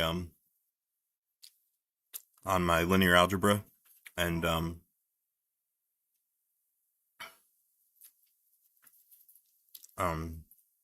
abstract algebra studies.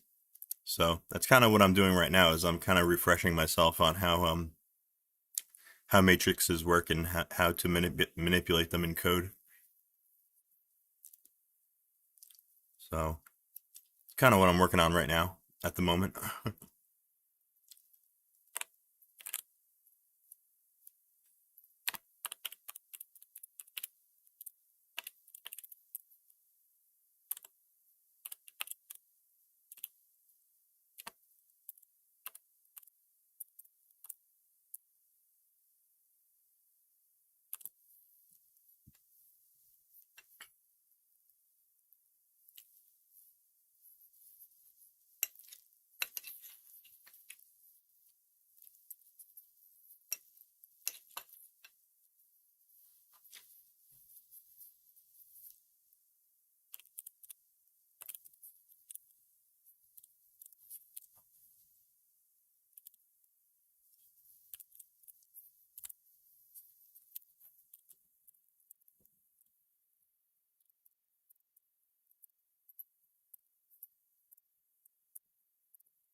Okay, looks like the first thing that we're doing here in our generate system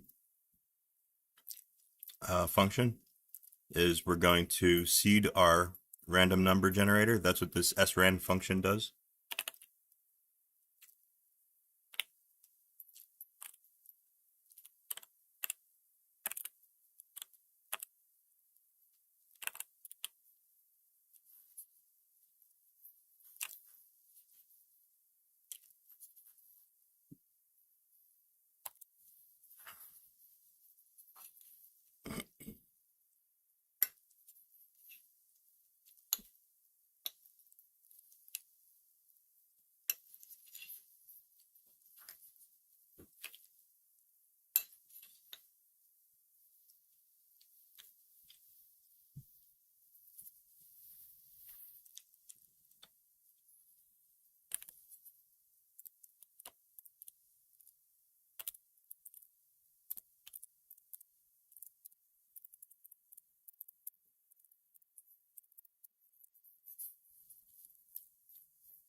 Big fan of recursive programming. Did your first homework assignment recursively? Oh, nice. Yeah, recursion in programming, and well, it obviously it relates to mathematics as well. Kind of a hard concept for a lot of people to wrap their mind around when they first kind of encounter it.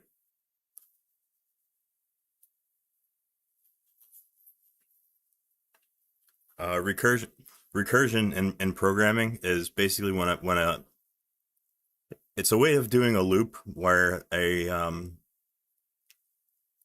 function calls itself basically with a new set of parameters.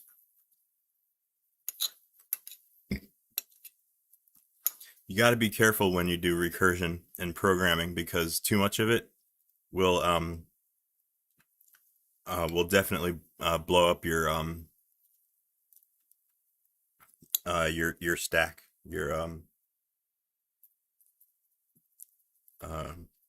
it can easily make memory mistakes when you're doing recursion.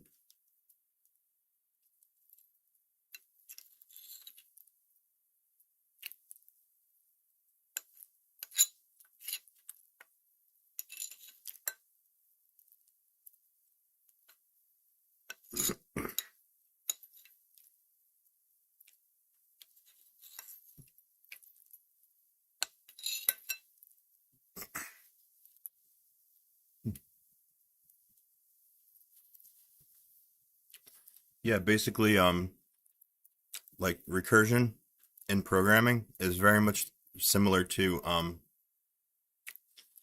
doing a mathematical proof using induction.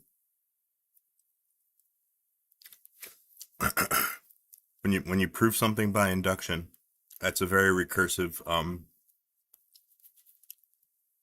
it's very recursive in nature, basically. And you kind of approach them the same way. When you're trying to prove something by induction, you start with a base case. And that's the same thing as you do when you're doing a recursive loop in programming. You start off with a base case, like the final case, I guess, the final state that you're looking for, and you build your recursive logic that way, like kind of like backwards.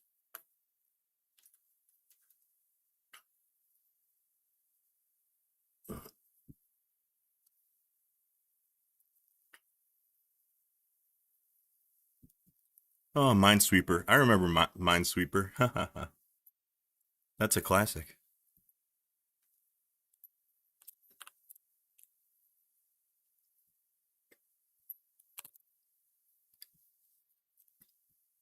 Okay, so with this for loop right here,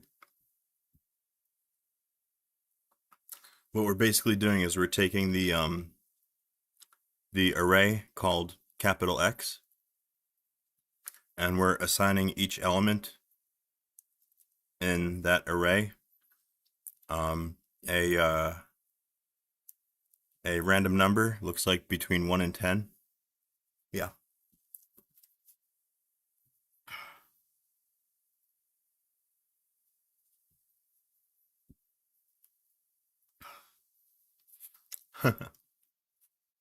Oh, I remember factorials. Fun fact, nothing grows as fast as a factorial.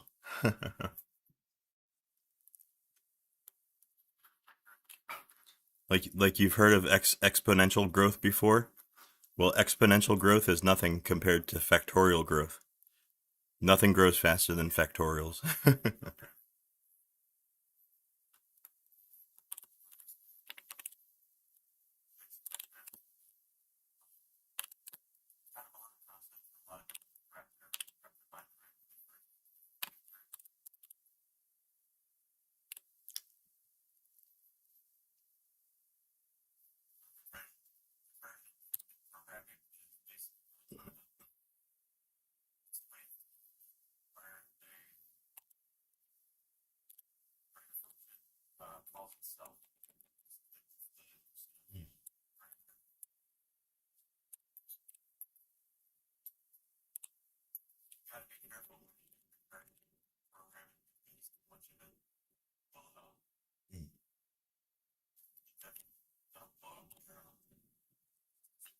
Okay, so now we're going to use the random numbers that we generated in array X to kind of populate the rest of the numbers in our matrix that we're going to solve.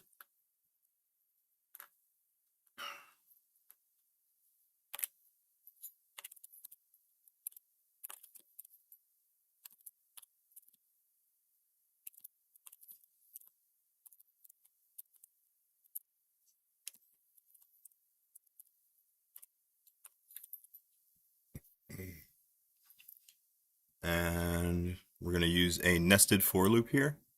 There's a for loop within a for loop.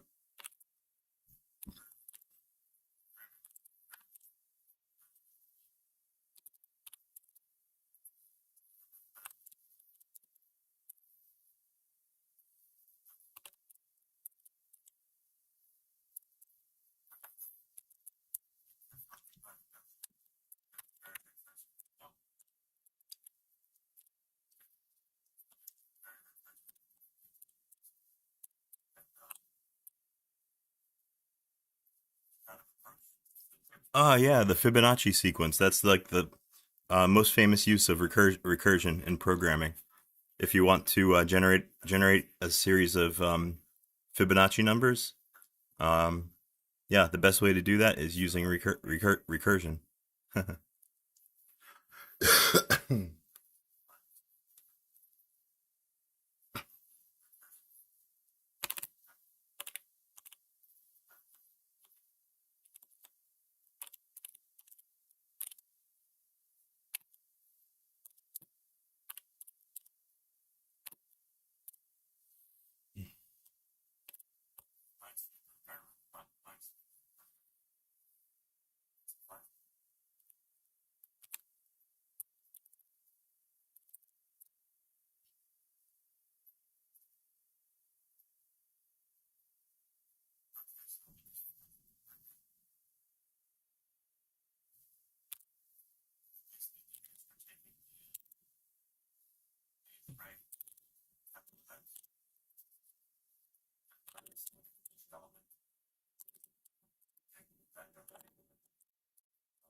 Sun's coming out. It's pretty sunny here in New Jersey too. It's It's actually turning out to be a pretty decent Sunday.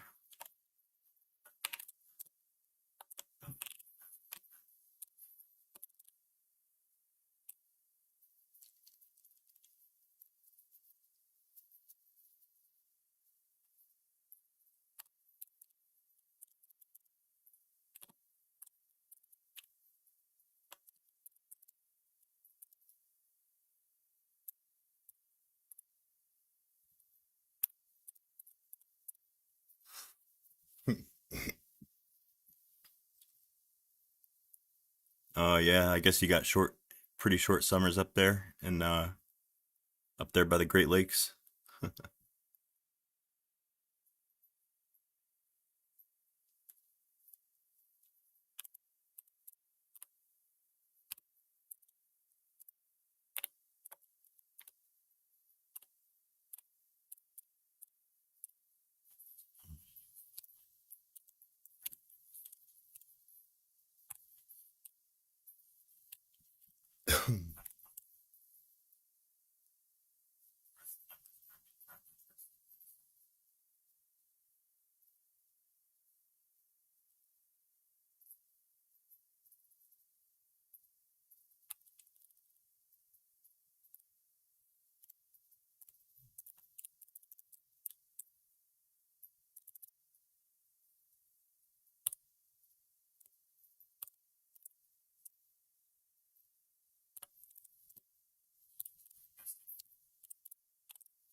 Oh, this is very interesting. I never knew this about GCC.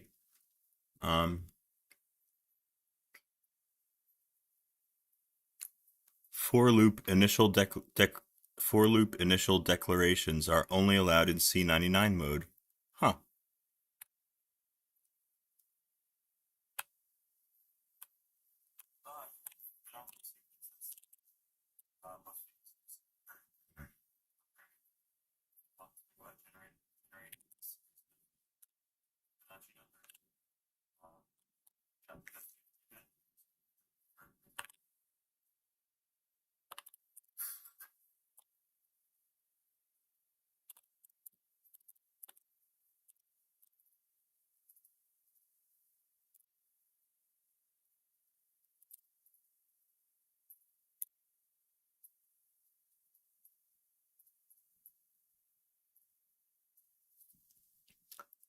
Oh, you're house sitting? That sounds like fun. What are you taking care of his pets? Taking care of his dogs?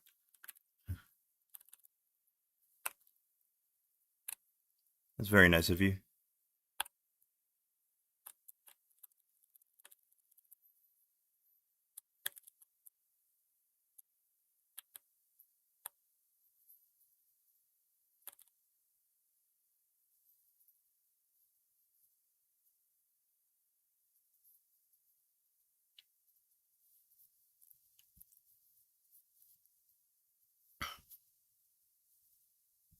Oh, that's nice. It sounds like a pretty quiet kind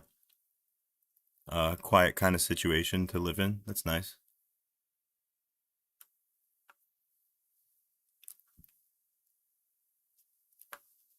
His pets like you. Okay.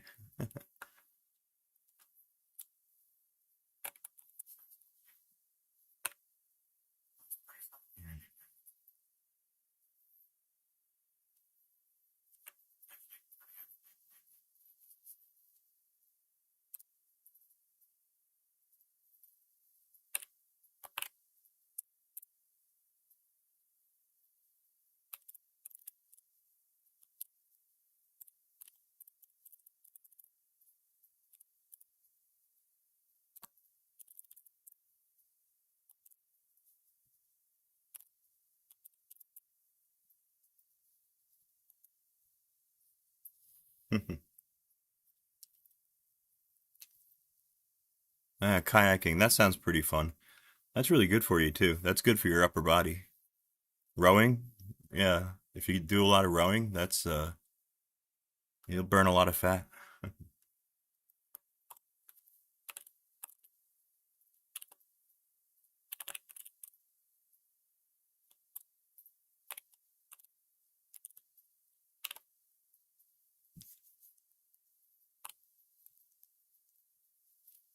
Oh yeah, it's probably good for like anxiety, depression. Yeah, getting out there on the water. Yeah.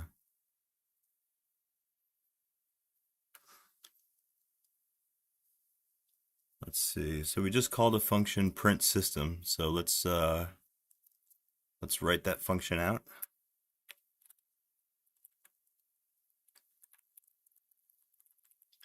That'll be up here.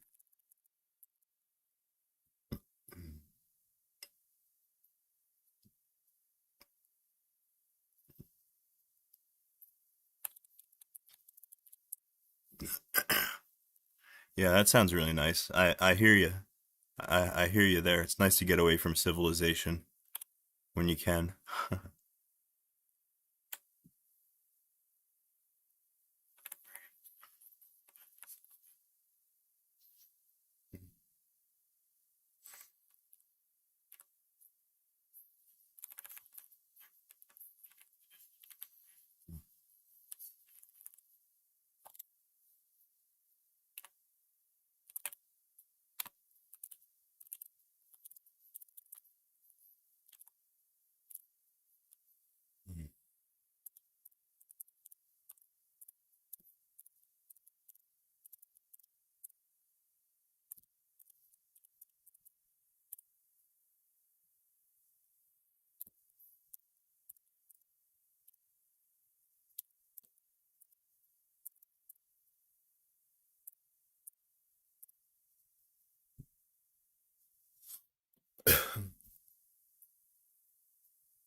Maybe have an IPA. Oh, IPA, International Pale Ale.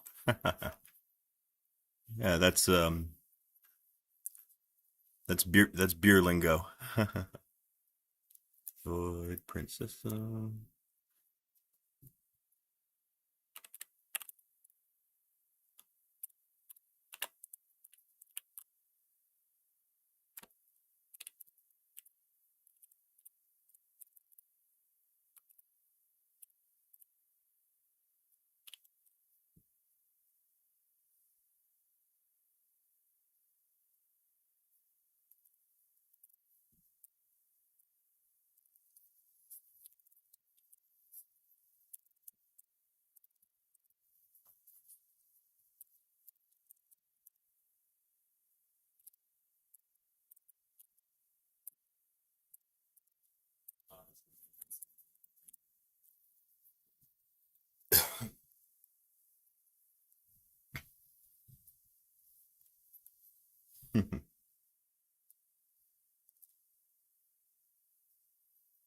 Yeah, it would be fun to make your own like microbrew.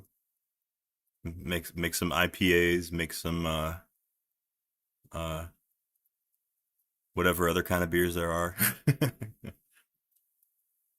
Pale ales, like the heavier ones like Guinness.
Okay, that's our function to print out our generated system of equations. Let's see if that works.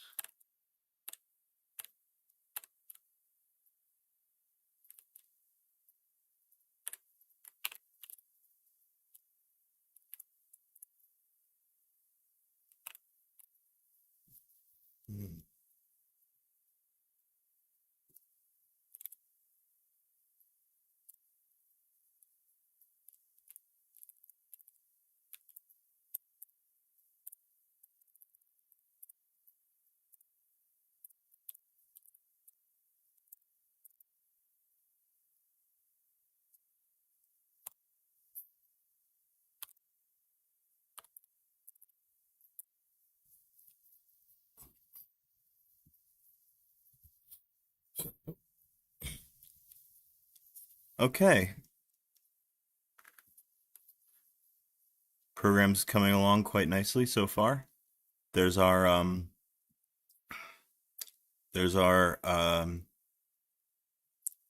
left hand side and right hand side. Well, that's the right hand side vector on the right, and on the left of those lines, that's the matrix of equations that we're working on.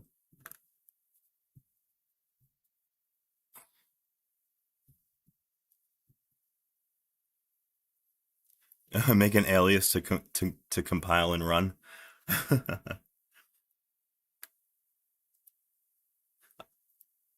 I could.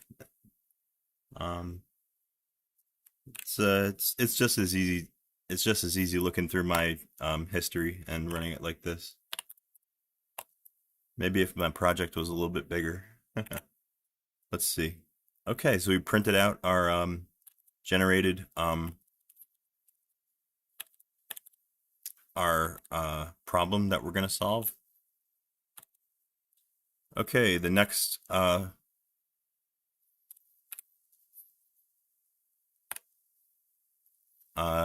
function that we're calling is the Gaussian elimination function.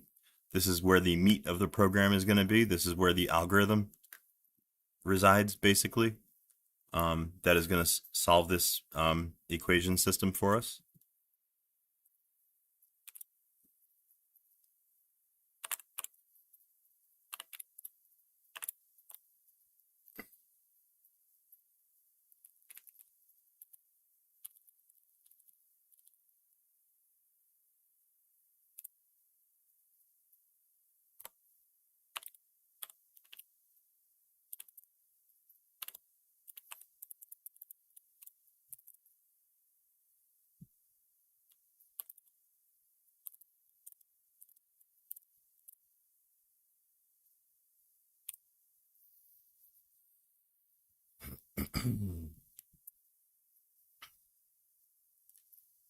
Okay, now we've got to define this function and write it out.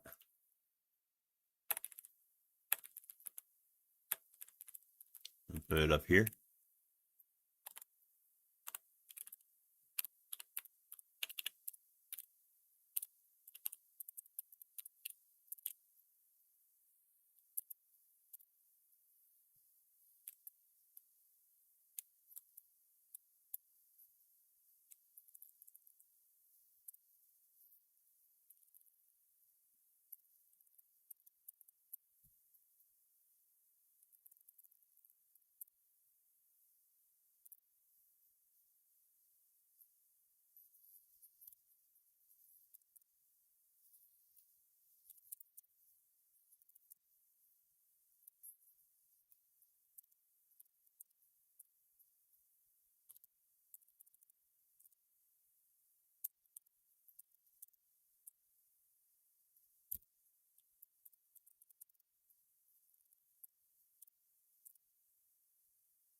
Okay, so the first thing that we're going to do is find the maximum element in the current column.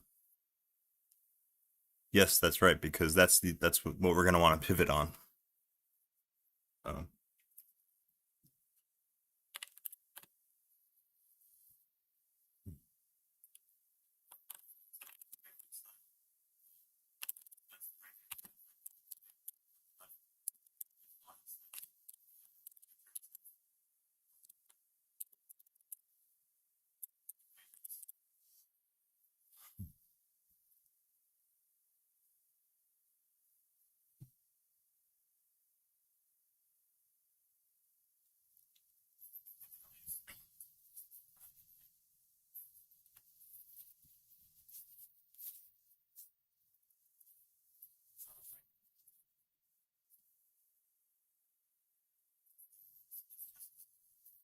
Okay, we're going to create a variable to store the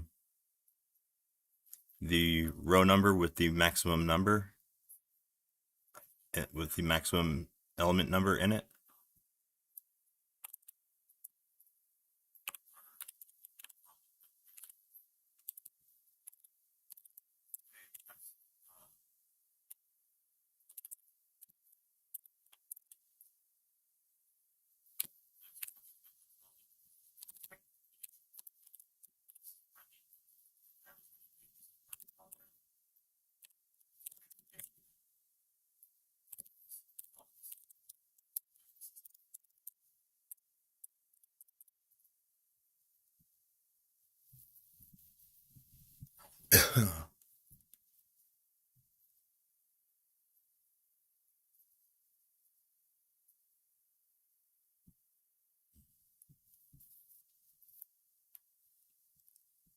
Okay, we got a conditional statement here. If the absolute value of let's see. This is the legendary cell programming. We are programming on a cell CPU. I am connected to my PS3 over SSH, and that's where I'm doing this little demonstration here, this little linear algebra demonstration. And we are doing exactly what the cell CPU is designed for. It's designed for doing linear algebra, and manipulating matrices and stuff like that. The only thing that we're not using is any of the intrinsic functions that are built into the cell CPU for doing SIMD operations and accelerating certain workloads.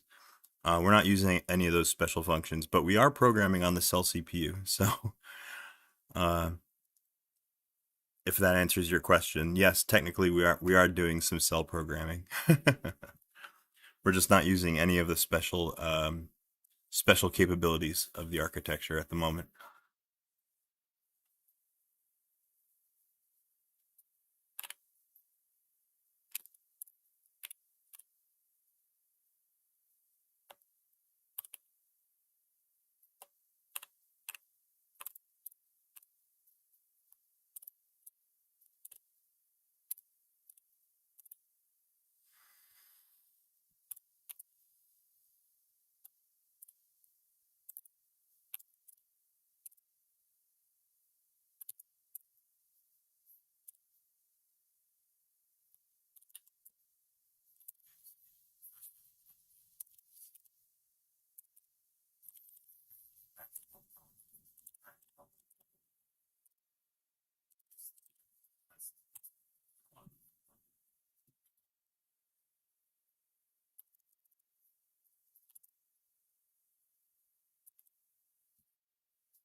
Huh, okay.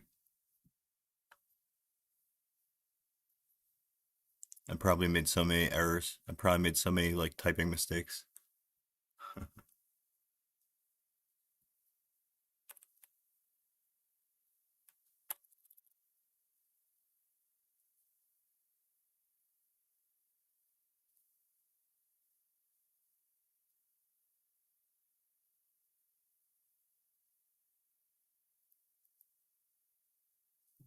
Um, Honestly, I probably my C programming is probably like the worst.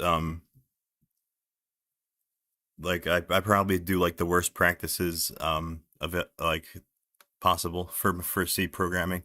I don't do a lot of error checking or or like exception handling. Um, I have a tendency to just assume um,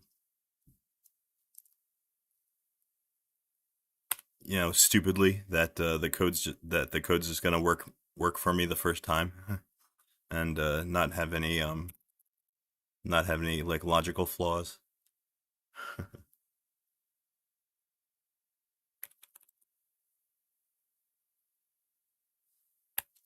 Now something here doesn't look right. I'm sure I screwed something up.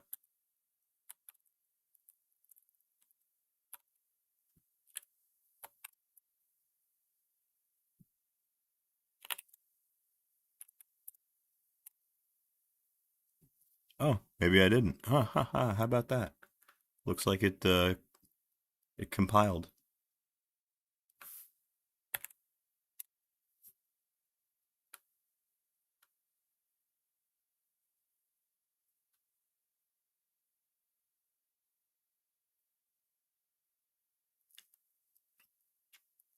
Oh yeah, what's the failure state for malloc? Um, if malloc returns if malloc returns null, right, then it failed, if I'm not mistaken.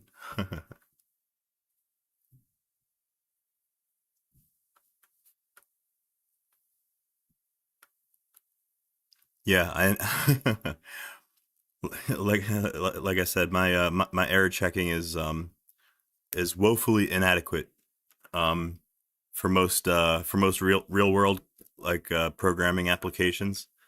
Um, I would have to I would definitely have to work on my bad habit of like never checking never checking the return value of the functions that I that I call.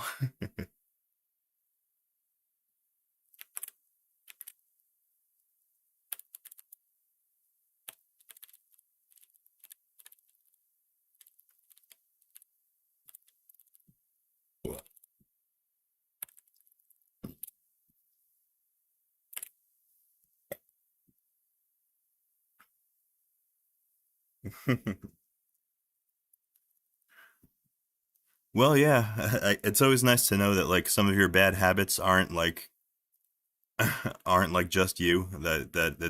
That's more common um than you might have assumed. Um, bad programming habits. That's the way I see it. If I'm ever working on a project that is like that's like life or death critical, like if I'm ever like programming like the braking systems on a Mercedes or something, like if that's what my code is going to do, yeah, I'll do the error checking. Yeah, I will definitely do the exception handling, the um if the code that I was writing was going to be like put into an airplane to control the hydraulics, yeah, I like to think that in that case I would definitely overcome some of my bad error checking habits, and I would do the do the required work. But yeah, I've so far I've never worked on anything that mission critical. I've never worked on a project that was like life or death. Um, had to work. You know what I mean?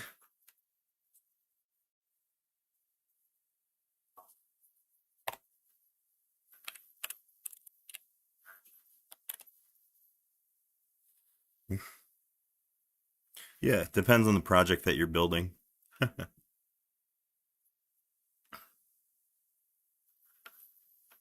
Yeah, like kernel drivers, things that are like critical to a system that can cripple a system if they break. Yeah, I'm pretty sure that I would pay them a little bit more attention when it comes to being careful about checking return values. Or like if I was writing code that was going to be like put onto like a spaceship or like a space station or something that was going to leave the Earth, and like I'd never be able to like make changes to it again or anything like that, or I'd never be able to like update it. Um, if I was writing code for like the Mars rover, yeah, I would dot all my I's and cross all my T's and do everything the proper way. And not be lazy.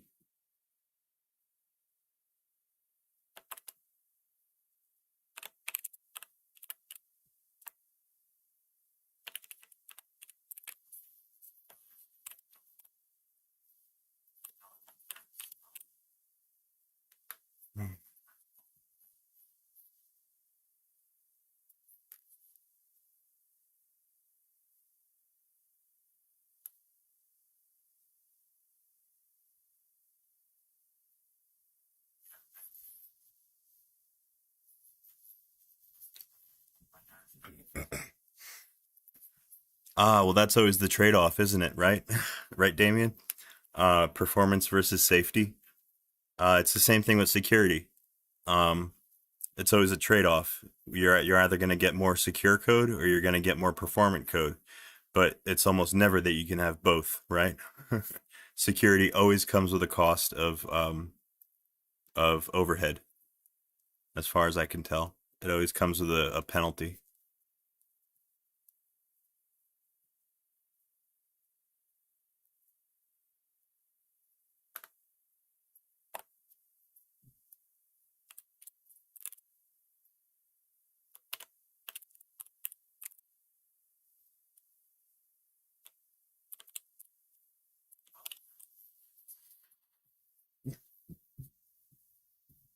Let's see, print solution X. Okay, I need to do a print solution function.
I think that'll about do it for our Gaussian elimination example here.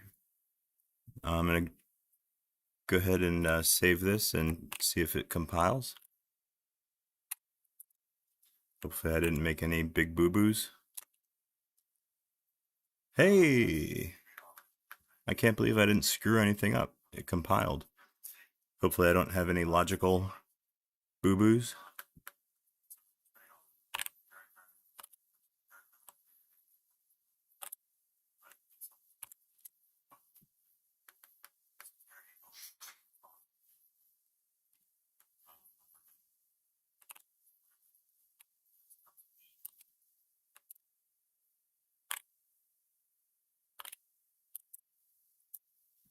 And there you have it, an example of Gaussian elimination done in the C programming language. I just did that for myself for a little refresher. I've it's been a few years since I've last studied my linear algebra or matrix manipulations and eigenvalues and things like that. It's been a few years, so it's feels good to brush up a little bit on my math knowledge. Matrix mathematics are very important. They're useful for so many different things. For example, like computer graphics is all matrix math pretty much.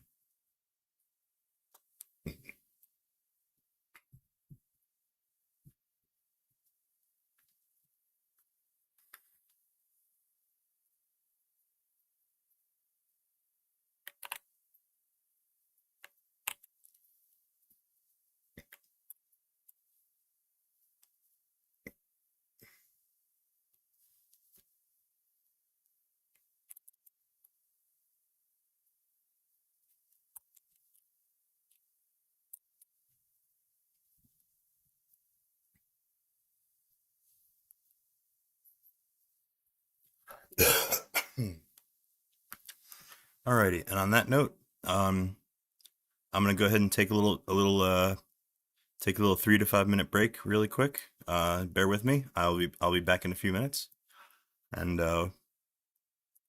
we'll find more stuff to get up to on our Saturday or on our Sunday all day lazy Linux stream that I'm doing. All right, I'll be back.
state automation done programming.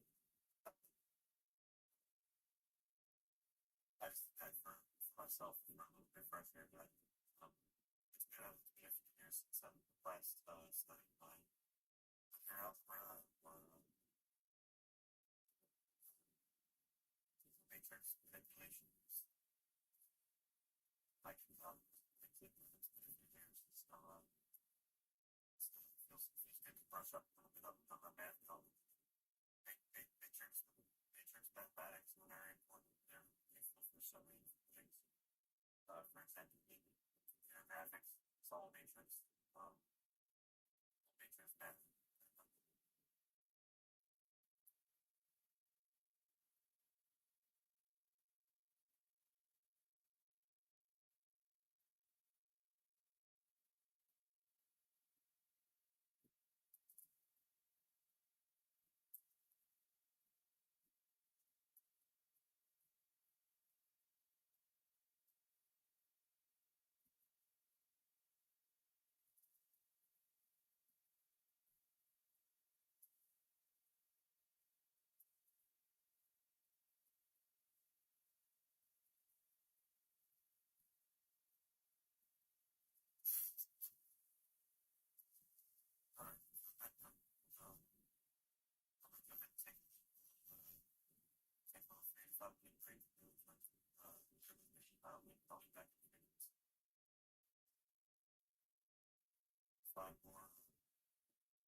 More stuff to get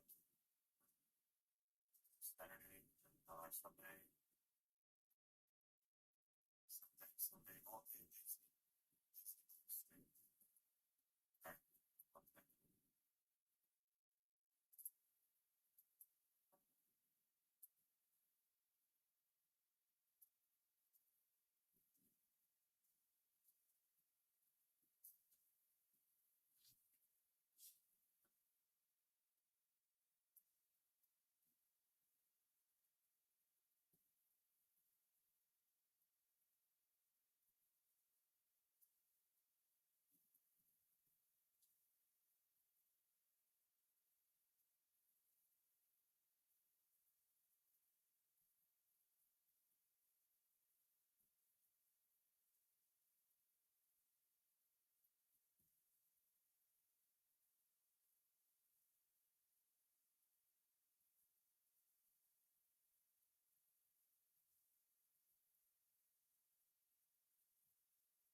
Oof.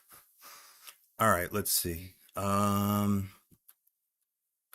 know what I think? It's time to cook. It's time to kick things up a notch a little bit here. Start having a little bit of fun. Let's test out Damian's latest and greatest, newest Gen 2 install ISO for the PlayStation 3. Let's see how it works on my setup here. How's that sound? Does that sound like fun? I think that sounds like fun. Okay, I'm gonna grab that USB drive that's in my PS3. I'm going to put it here on my laptop, and we're going to burn an ISO, and we're going to do a Gentoo install, and we're going to use all of Damian's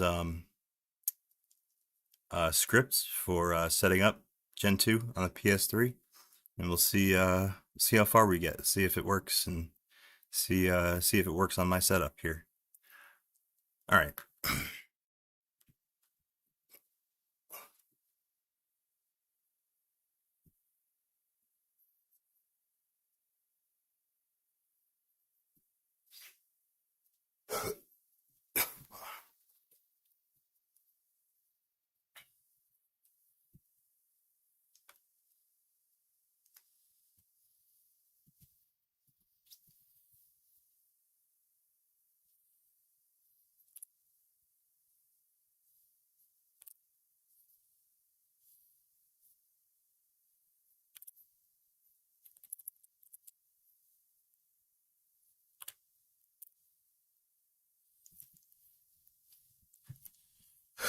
Okay, let's see. First, we're gonna go to GitHub and find the latest ISO to download.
Okay, is it this repo here where the ISOs are? Welcome to the PlayStation 3 GENTOO Linux toolset repository. Comprehensive collection of files and tools designed to facilitate the seamless installation and maintenance of GENTOO on the PlayStation 3. Contents, minimal install CD, install cell minimal.iso. This ISO file can be burned to a CD DVD or a USB drive and launched on the PS3 via the Petit Boot menu. Supports both automatic and manual Gentoo installations. For automatic installation, use the PS3 Gentoo installer program. That's what we're going to use. We're going to try out that the PS3 Gentoo installer. Going to install Gentoo like a normie today.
Okay, I think this is the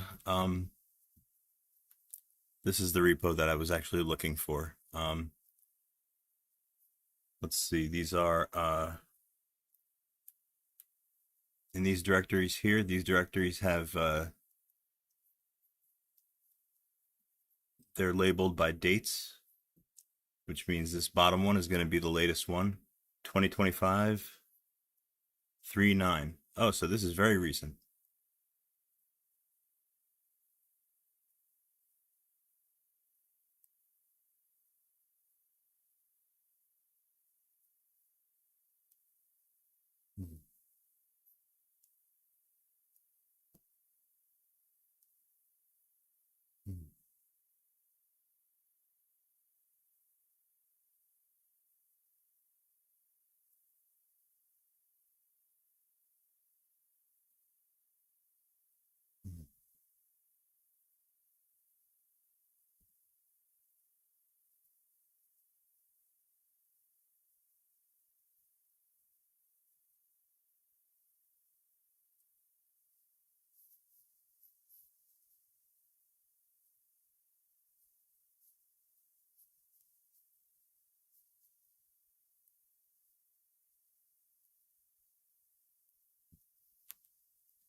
Okay, this clone is going to take a few more minutes because this repo contains the actual install ISO files for the PlayStation 3.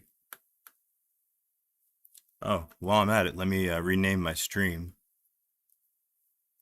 so it's a little bit more accurate.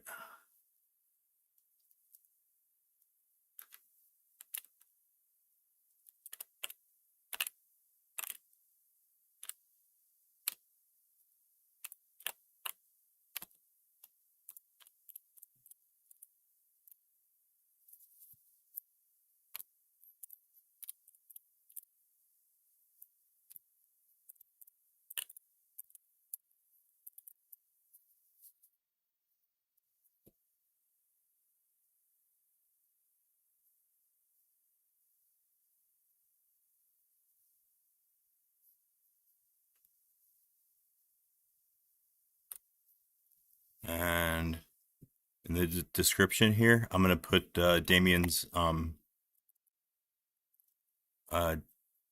repo that I'm cloning right now.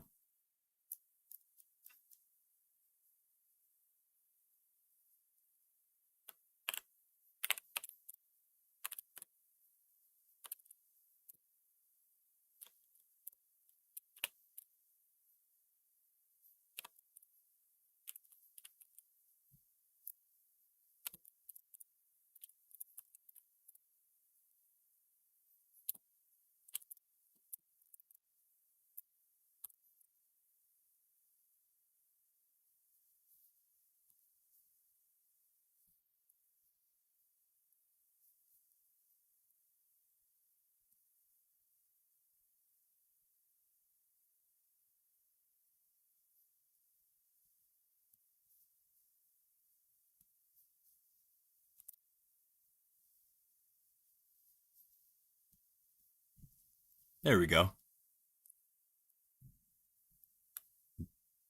Now my stream is named a little bit more accurately.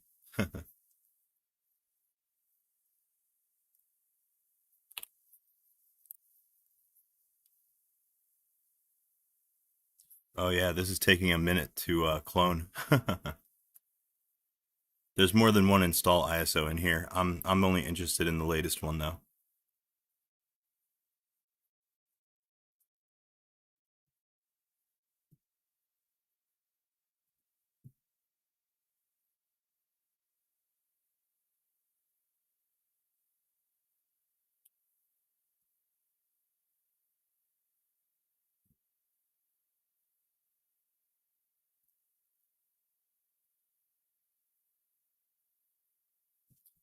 Oh my goodness, look how big this GitHub repo is. We're already at almost 5 gigabytes. Jesus.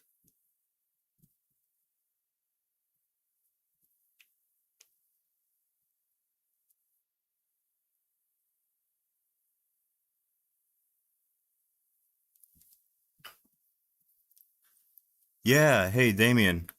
Yeah, we're gonna test out your latest and greatest PS3 GENTOO installer. I decided let's do something fun.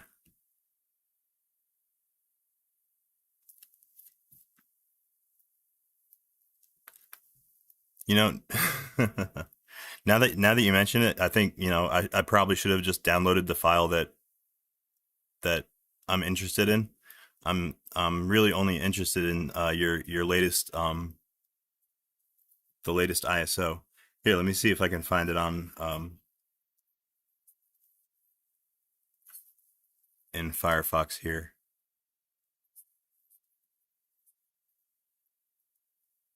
It'll be under this directory here. And all right, so these directories are labeled with dates, right? So this bottom one is the latest one, but I don't see an ISO in this one. So 2025-03-07. Yeah, this one right here, right? And here's the ISO, the install ISO right here at the top.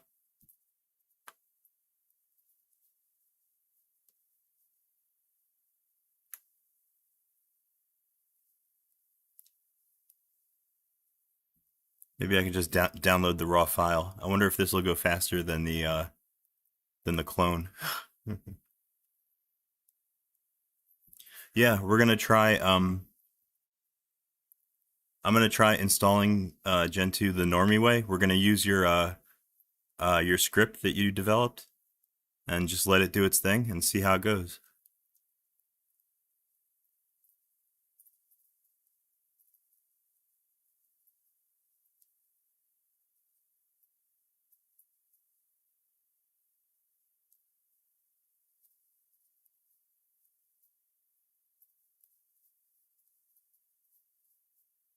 Oh, hey, look, it downloaded already. How about that? All right.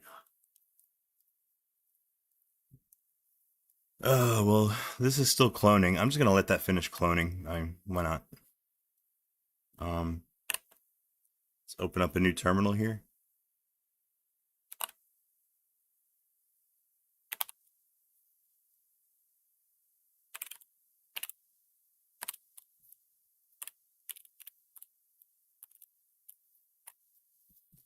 Okay, now I've got a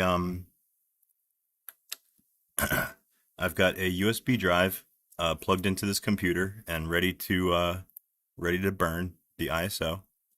Let's do LSBLK just to double check which device I'm gonna want to use.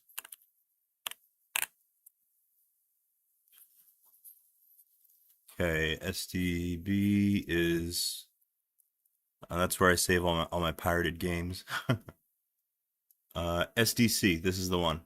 /dev/SDC. It's 14 gigabytes USB drive, and that's where we're gonna burn our install ISO.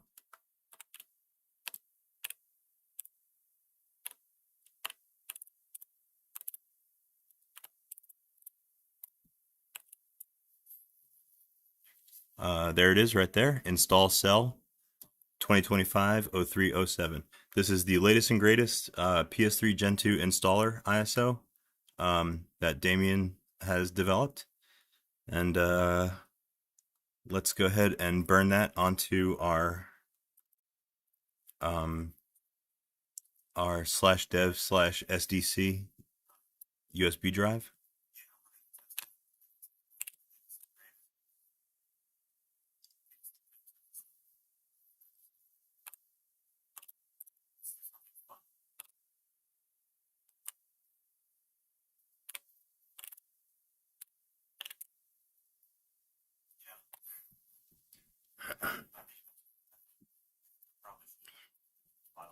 Oh, if this one fails, you have a backup? Okay.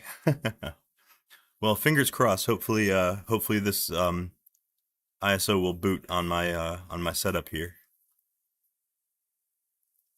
Um, do you remember off the top of your head, which kernel is this ISO built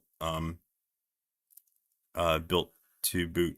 Do you remember the kernel number?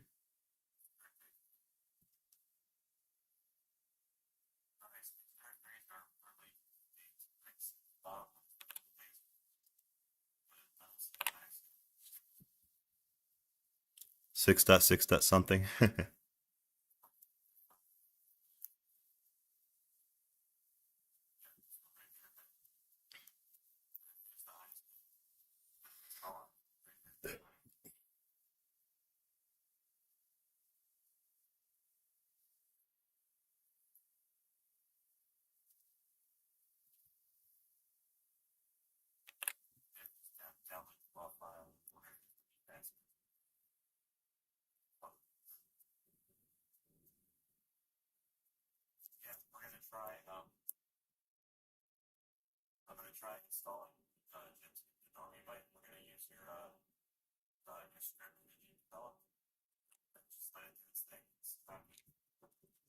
Okay, check it out. Our ISO is burned onto the USB and ready to go. I'm just gonna run sync really quick, just for good measure.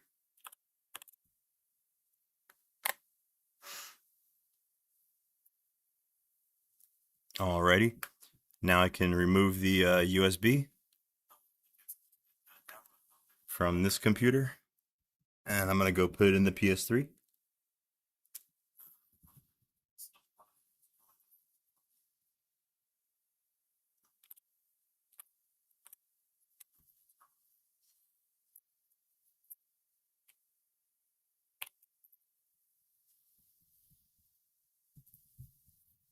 Yep.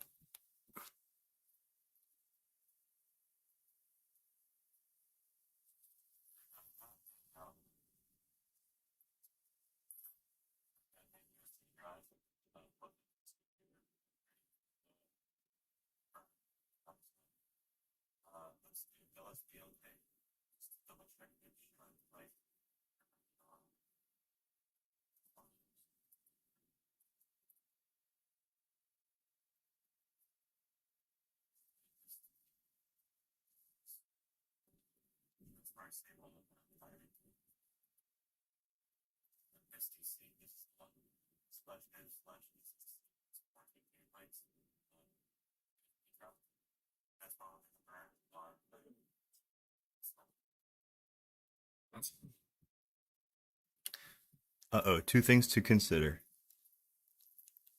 If you don't want to use the whole drive, then you need to use directory flag. Okay, yes, that's a very important. I want to install to a certain partition, not my entire drive.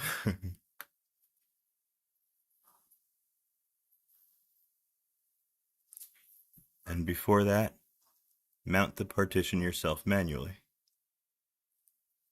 and modify FS tab. Okay. Okay, the automation is for when you're installing on the whole disk. Okay. Well, let's reboot the PS3 and see if our ISO is recognized by Petit boot.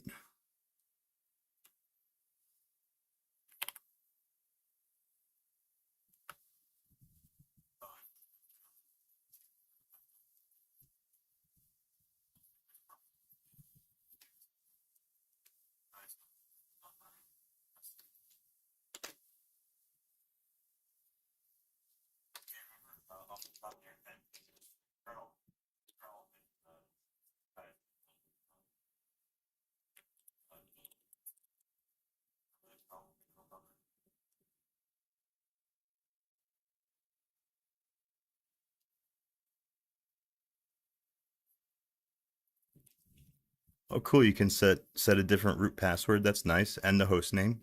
Very cool.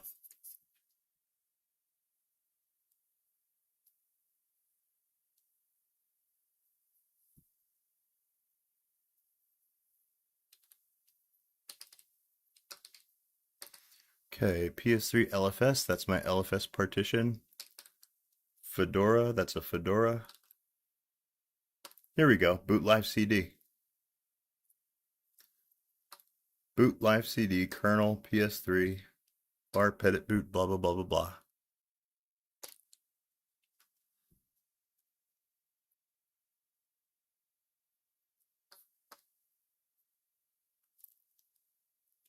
You know what? I do have disk.cc. I can't remember if I've tested it out yet, but I do have it running on my desktop computer, my home built rig. I can't remember if it's configured correctly or not, but we'll give it a shot. We'll give it a try, see if it works.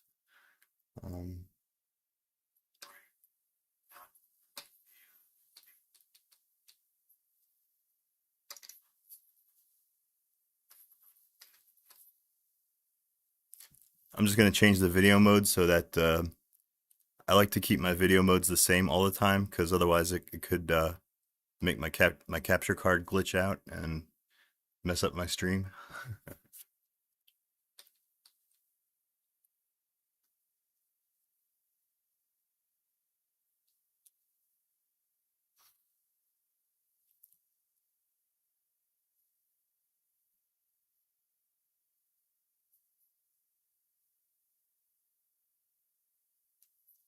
Hey, check it out. Look, it's working. This is the latest and greatest Gentoo installer for the PlayStation 3, made by my friend Damian here. And let's see what it does.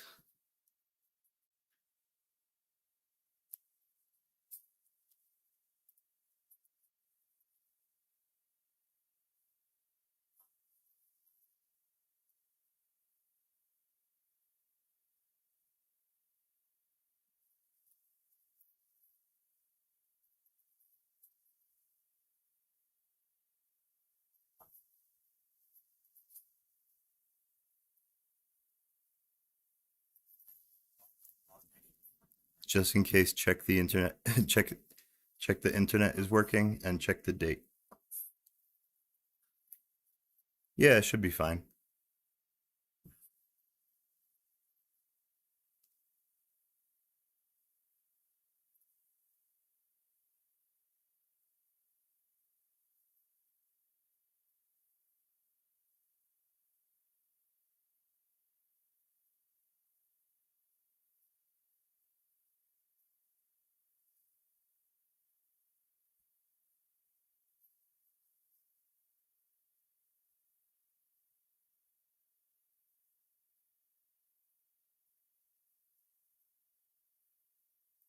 Oh, look, it says it's setting the clock via NTP.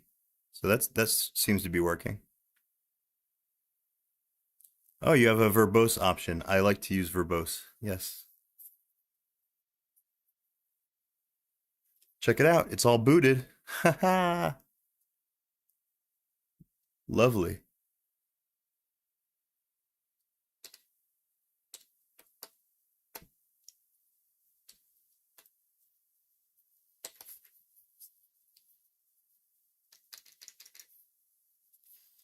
Now, if I run PS3 GENTOO installer, can I use the help option to dump out all the available flags?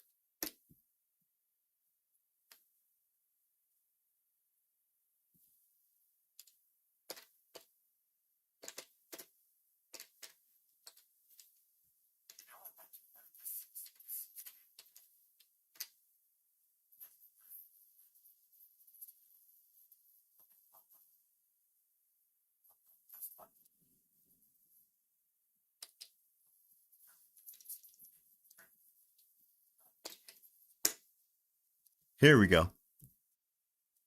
There's the help options. Okay, let's get this party started. All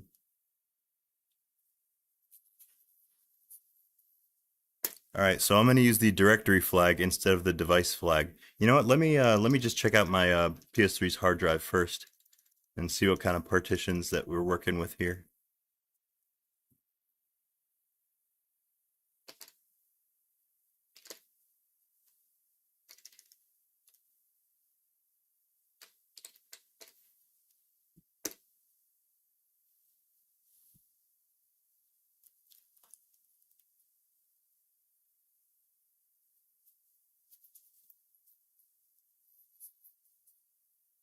Okay, so yeah, look, I've got, all right, I got a ZRAM swap.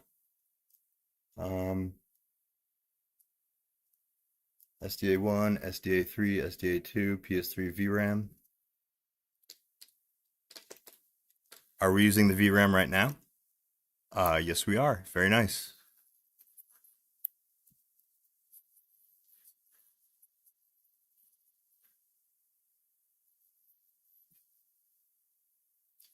So let's see, PS3 DD1, PS3 DD2, PS3 DD3, that's a swap.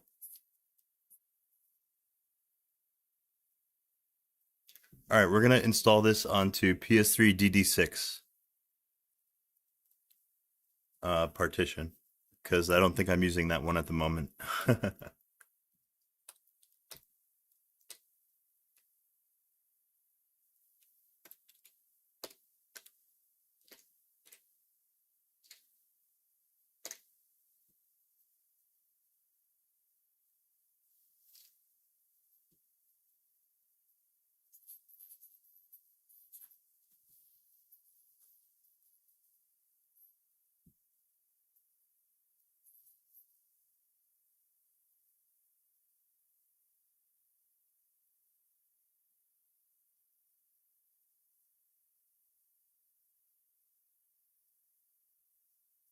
Oh, we have to mount the partition first.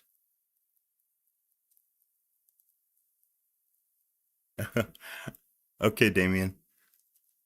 Let's see.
Okay, so what I just did right there was I set a password for the root account that we're using right now because it previously didn't have a password, so I can log into it. And I started up the SSHD daemon so I can SSH into the PS3 now. And we can continue our work from my desktop environment. Yeah, you're right. This font is a little bit small. I tried to make it bigger, but the font that I tried to use is not available. So what I did instead was I turned on SSH, the SSH server. So now we can SSH into this account, and we can continue our setup from my laptop, where I have nice graphical terminals and larger fonts. So, all right, I'm gonna switch over to my back over to my laptop.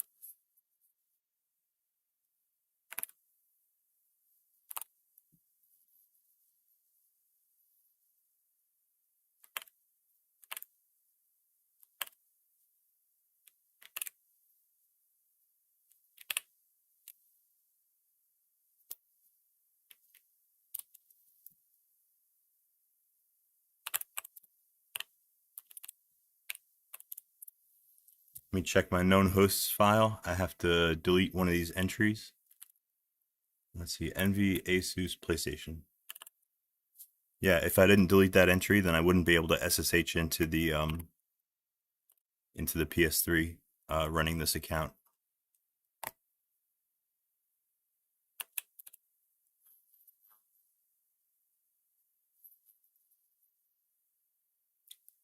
Oh, cool. Use stage 4. Wow.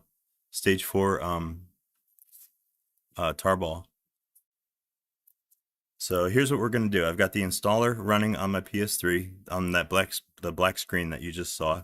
So instead of working on that black screen this entire time, which is kind of a, not ideal, we're going to do all of our work over SSH instead. I'm going to SSH, set the port to 22.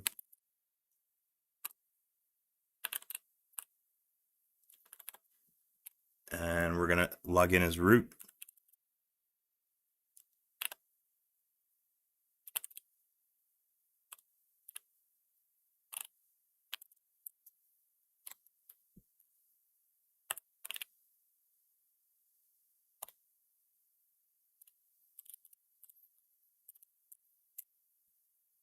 There we are. Okay, now we're logged into the PS3, the Gen2 installer.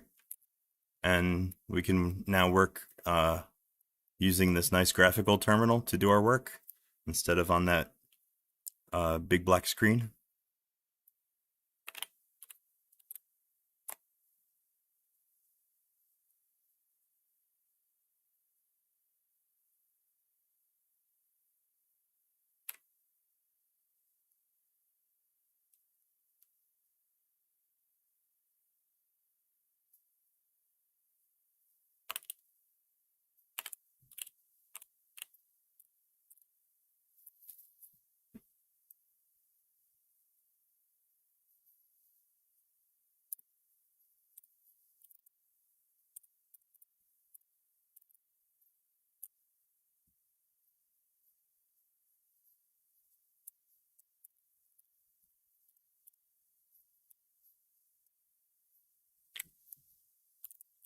Can't remember if I mounted the partition yet or not.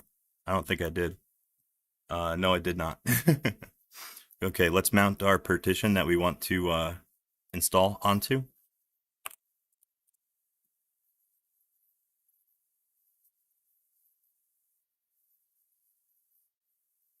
Actually, you know what? Maybe I should format it first, right?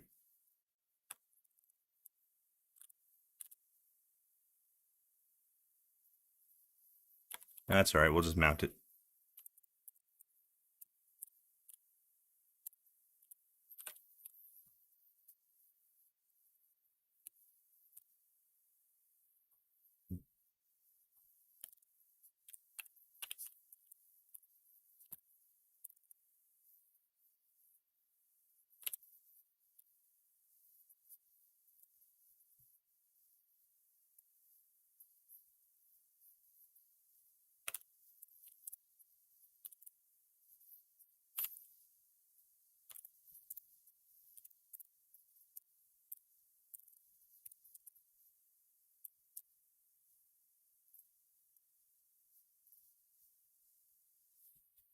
Okay, I'm going to skip the custom config.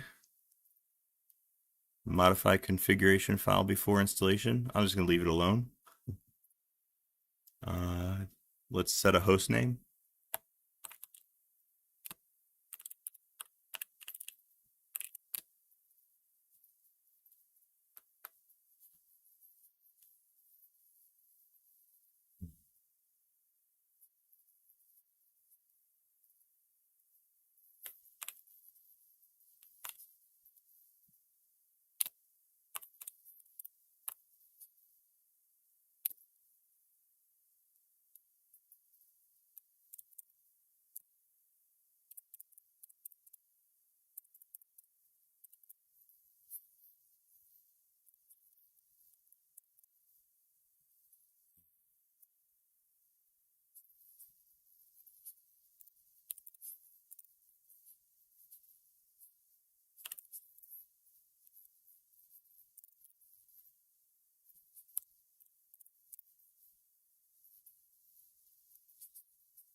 All right, so from as far as I can tell, I've got this command line. I've got this command set up the way that I want it to. We're going to be installing into the directory /mnt/ps3 dd6. That's where I've got my 6th partition mounted. All right, fuck it. Let's hit enter. Let's see what it does.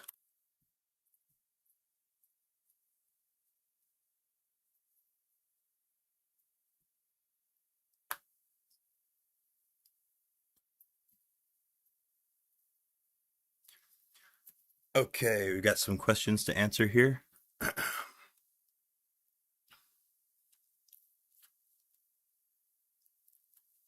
According to Damian, we should use a stage 4. Stage 3 cell, stage 3 cell.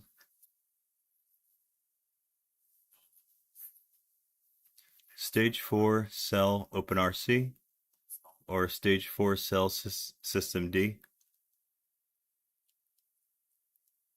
Oh, system D is not tested at all. Oh, very interesting. Maybe I should try that. Okay, I'll use OpenRC. Do you think I should go with the full desktop? No, I'm not. I'm gonna skip that for this installation. We're just gonna do a minimal, very basic stage 4 OpenRC installation. So I'm gonna select number 5.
Oh, these are LTO builds. If anybody's wondering, LTO stands for link time optimization. It's a way that you can, it's a method for compiling your software that takes a longer time to compile, but you can get better performance out of it. So, oftentimes, like, I won't do LTO builds just because they take so much longer to complete, you know, and I'm very impatient. But yeah, if you've got a software package that was built using LTO, then it's probably going to perform a little bit better than you know, if it hadn't been compiled that way.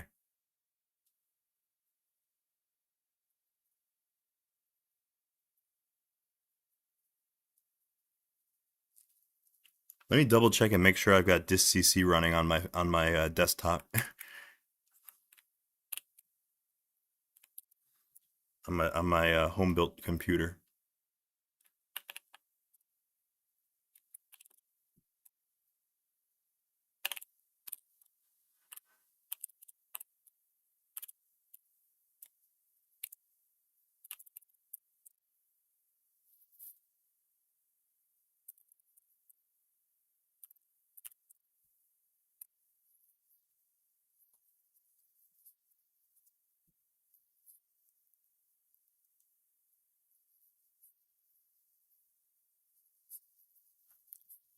Oh, hey, that's good news, Damian, because it looks like my distcc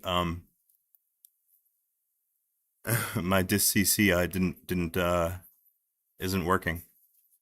I wonder why it couldn't bind to my IP address. That's very strange.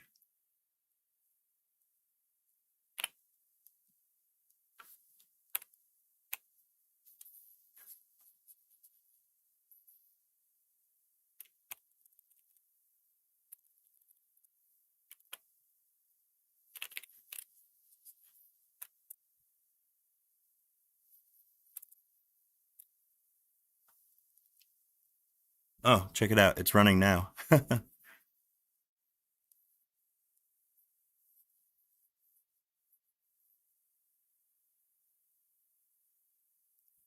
Um, well, the compiler may be optimized for the cell CPU, but it will not be using the accelerators, the SPU cores. Yeah, to the best of my knowledge, there's no such thing as a GCC that uses the SPU accelerators when it's building, unfortunately. To be totally honest, those cores probably wouldn't be very good at compiling code anyway. It's a type of job that has a lot of conditional branching and things like that, and the SPU cores on the cell CPU are not really built for that kind of a workload.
All right, are you ready?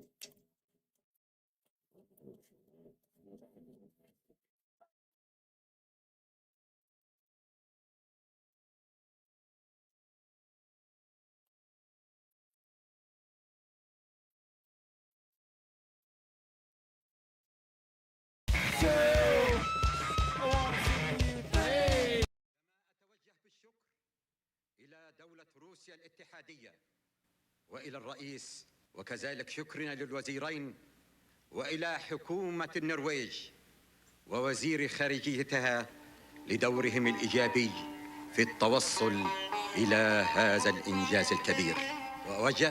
وأوجه التحية إلى كل إخواني القادة العرب وفي العالم الذين ساهموا في الوصول إلى هذا الإنجاز.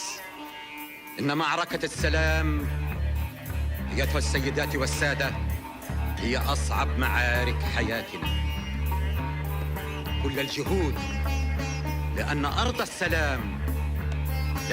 السلام تتوق للسلام العادل والشامل. يراقبني اليوم هذا الأمل التاريخي ويريد إعطاء فرصة حقيقية للسلام.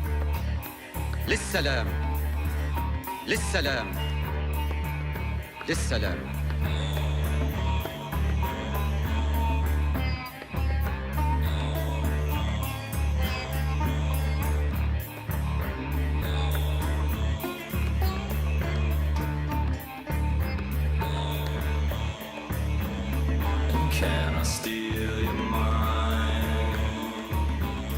And can I crawl down inside? And when I am a child, and can I feed in your eyes? And can I drink the air in your lungs? And can I breathe your sweet thick blood? My love is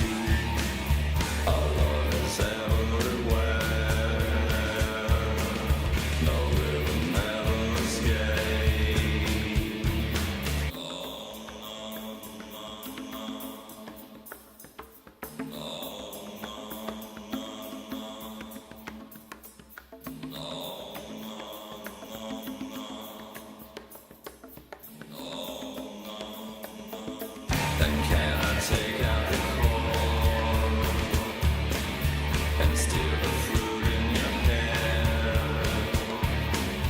and curl my body inside down where it's dark and it's wet?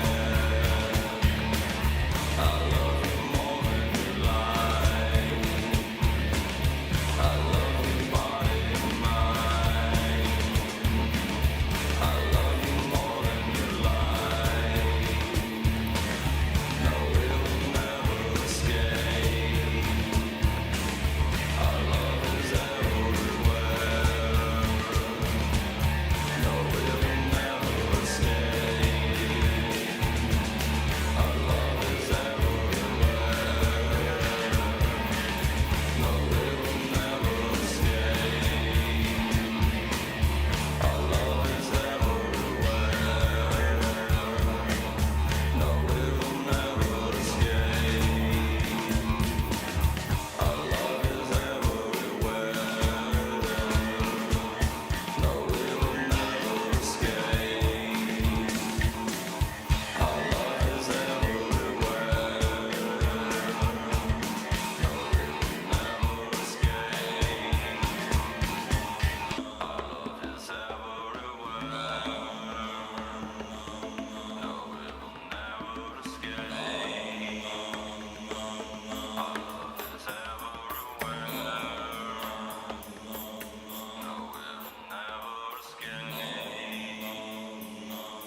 No, it will never escape.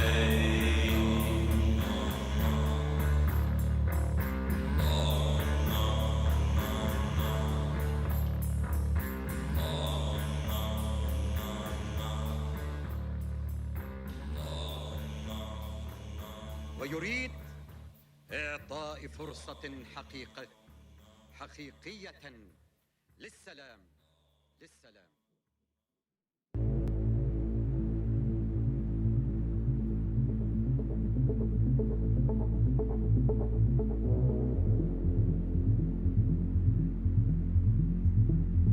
Though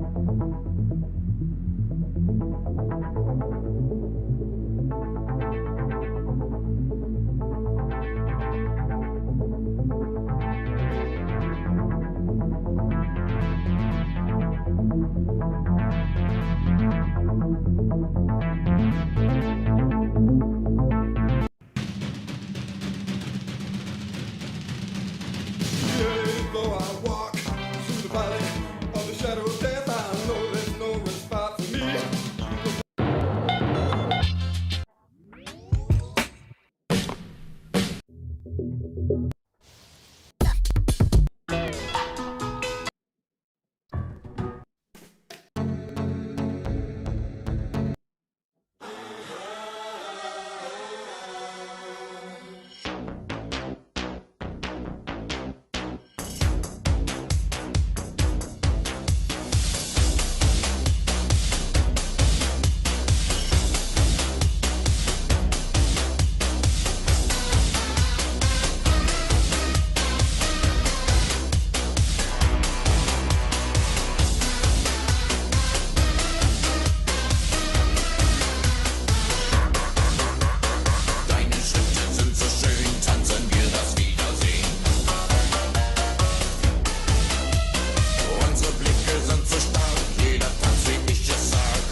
Chimeran threat began in Russia. The origin of the virus is unknown, but its effects were devastating and swift. In the 1930s, reports of biological experiments began leaking out of Russia. Then reports of villages destroyed overnight. Then entire cities. We feared the Russians had developed a weapon of unparalleled power. The truth was far worse. The Chimeras stayed sealed within Russia for over a decade. Then, in 1949, they launched an attack that overwhelmed all of Europe in a matter of weeks. For several months we thought England was safe. But in October of 1950, the Chimera burrowed under the Channel. We had prepared for them, but in 3 months' time, the war was lost. We abandoned the cities to the Chimera and retreated to scattered military bases and outposts. The Chimera had won. On July the 11th, 1951, the Americans launched an assault on the eastern coast of England. On the second wave of that assault was a sergeant named Nathan Hale. The actions of that soldier have become a matter of both scrutiny and myth. What follows are the known events of his life from July 11th to July the 14th, the day he was last seen.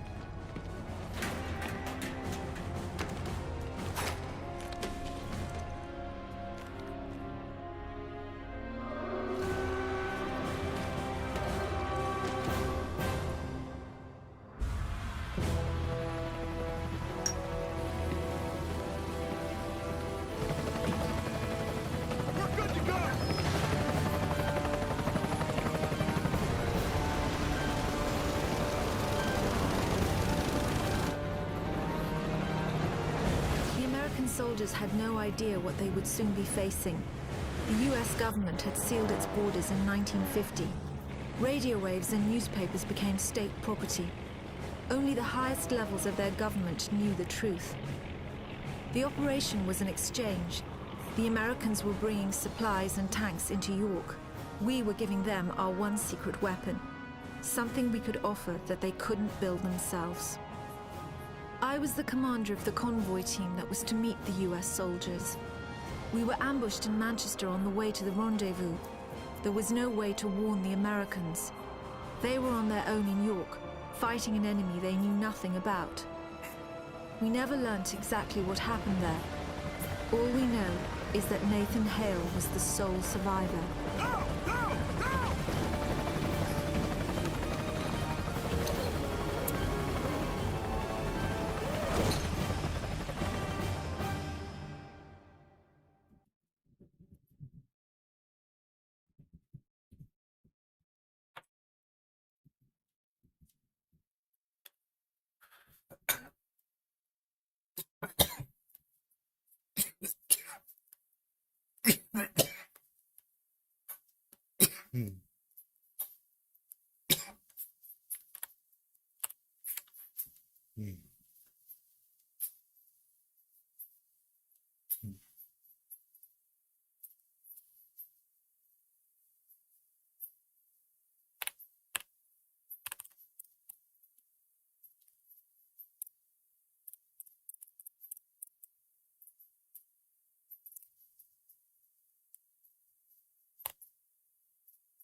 seeing this? What the hell is that?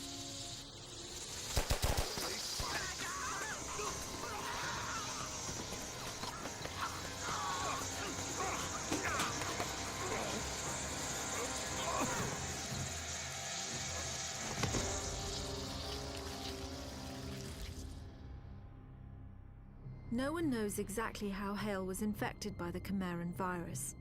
Our only clue is a journal entry recovered from the body of a US medic. It says that he encountered a number of comatose soldiers in a dry creek bed. One of the soldiers, a sergeant, suddenly woke up. Unlike the other soldiers, his body had no wounds at all. The sergeant refused any kind of medical examination, insisting on catching up to the rest of the company. If that sergeant was in fact Nathan Hale, then he remains the only known person to wake up after being infected.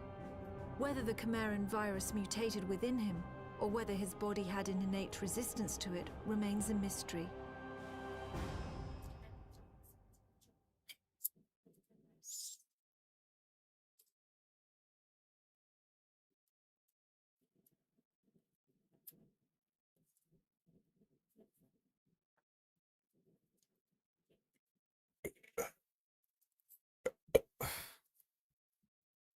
Hey, what's up, some dude? What's going on? Hey,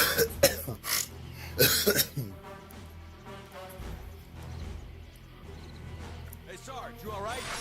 They told me Arrow 2 was wiped out. Come on.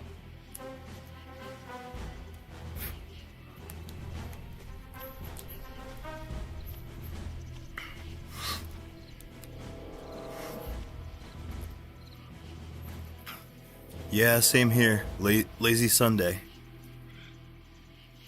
I'm playing some Resistance Fallen Man. That's a PS3 game. I'm playing that on my emulator, RPCS3. And currently my PlayStation 3 is going through the process of setting up Gen 2 on one of my partitions. And we've actually got a automated build script here for Gen 2 that Damian made. I put a link to his GitHub in my in the description for this stream.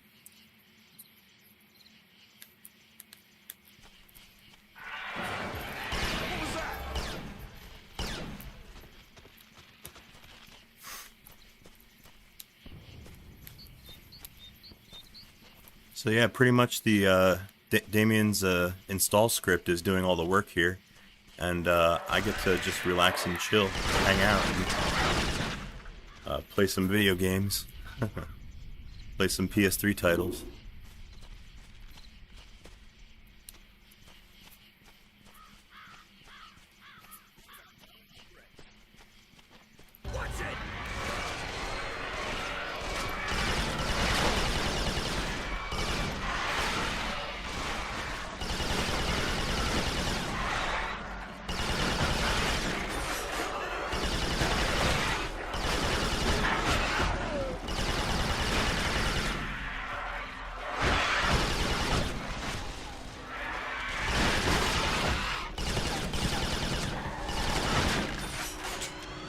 Damn, those things are everywhere.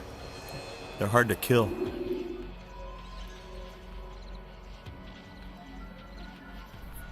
Yeah, basically that's kind of what we're doing here. It's basically a Linux from scratch, more or less, but the whole thing is going to be automated for me.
Man, I don't like those things. They're freaking deadly.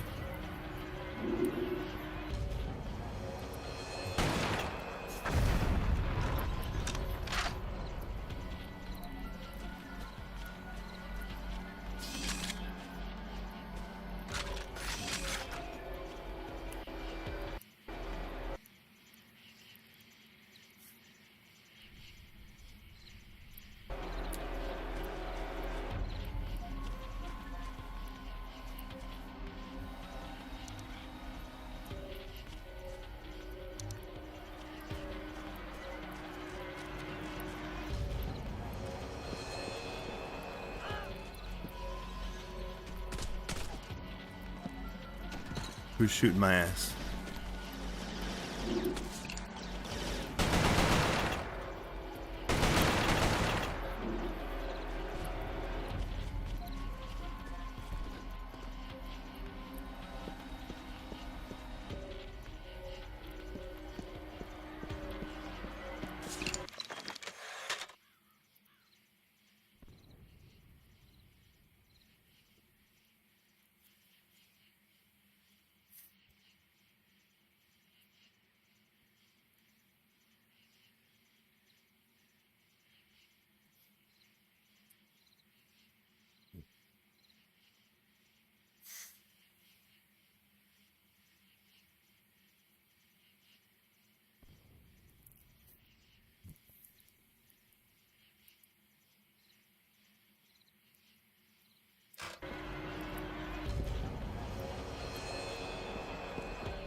Holy crap, is it finished already? Wow, that was freaking quick.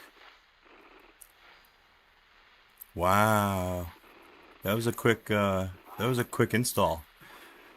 You know what? I'm gonna go ahead and just redo the install because oh,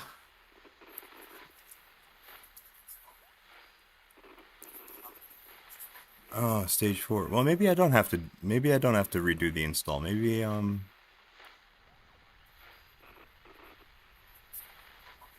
let me check something. I can't remember if this let me check the boot directory.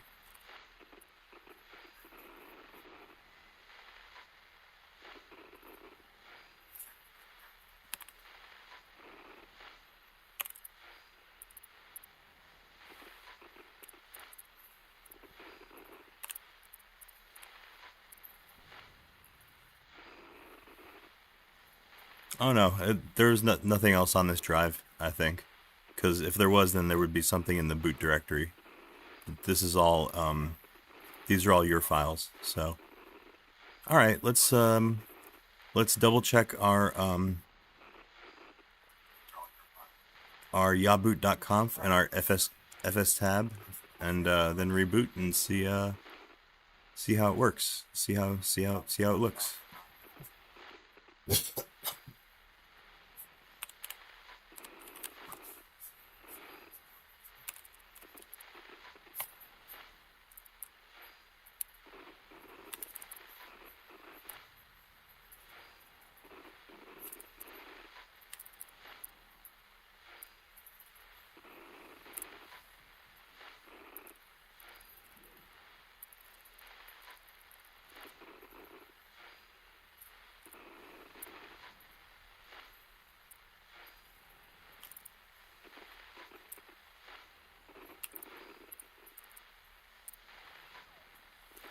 Okay, my root partition is going to be this right here, /dev/ps3dd6.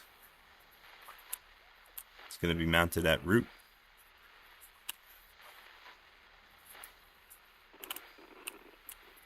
That's a ext4 file system.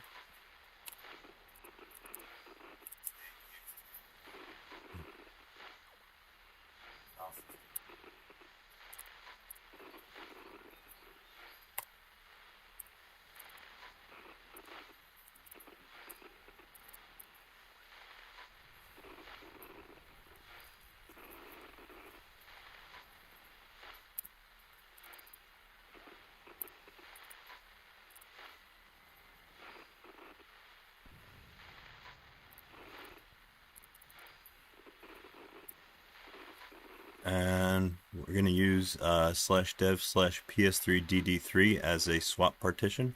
If I remember correctly, that should be my 4 GB swap. Oh no, can't see the bottom of the terminal, crap. Shit, let me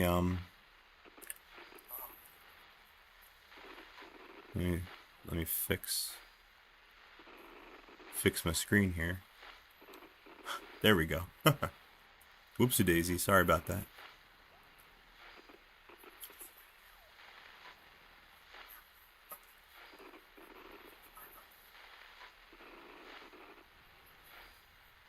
And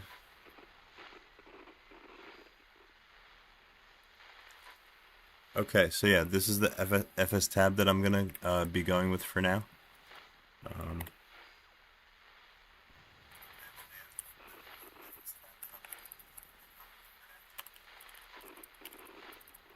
There we go.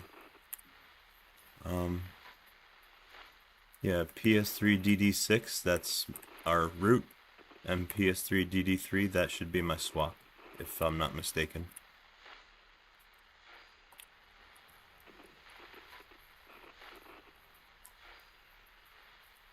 Should play Isolation on the PS3.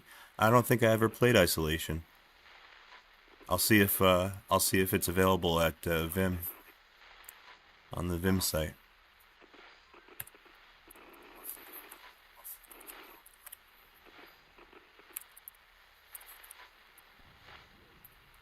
Okay, so we don't have a yaboot.conf here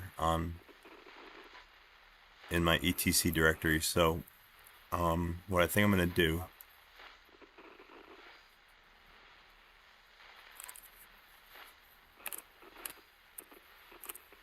I'm gonna copy the one from my Fedora partition. Use that as a template.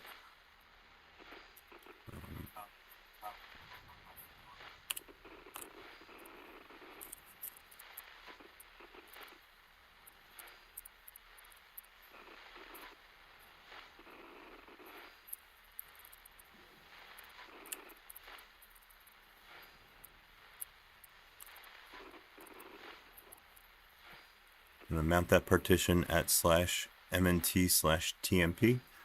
Now I'm going to copy my yaboot.conf file from that partition.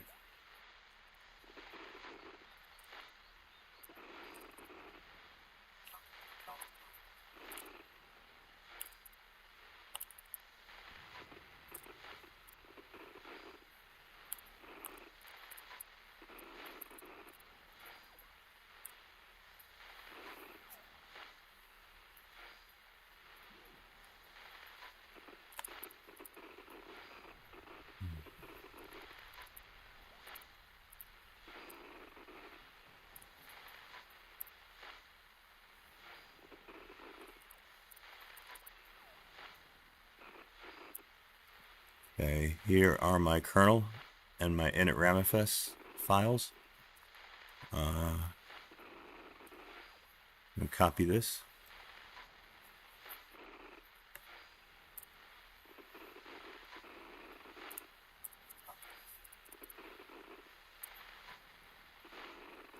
Okay, I'm going to get rid of these bottom two entries in here because I only need the top one.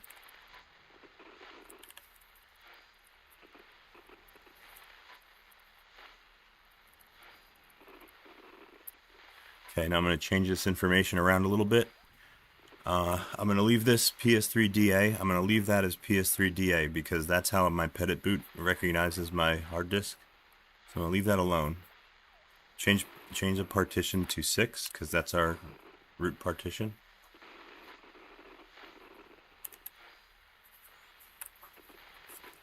Change our kernel name.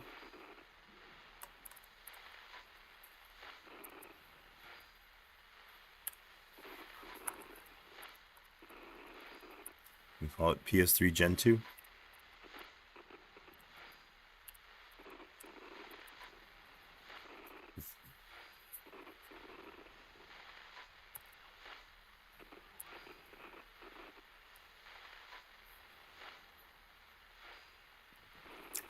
Yes, that's absolutely correct, Damian. In the append line, I have to call it PS3DD because that's how the kernel recognizes the hard disk. Due to one of the patches that we're using. Now let me get the name of my init ramifs really quick.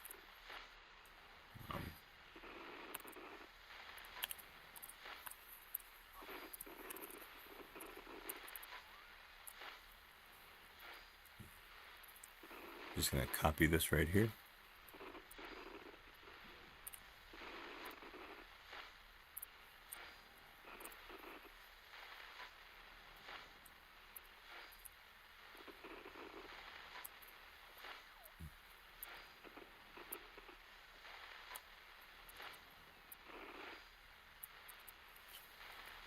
Okay, here is the root argument. I'm going to change this from PS3DA1 to PS3DD6 because that's how the kernel recognizes my root partition.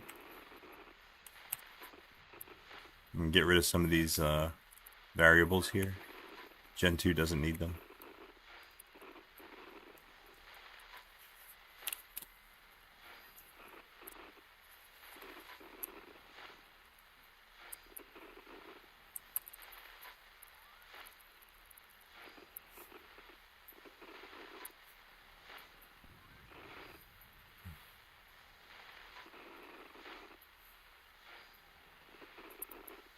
Oh, really? You know what? I was very curious about that patch that changes the PS3 DA to PS3 DD.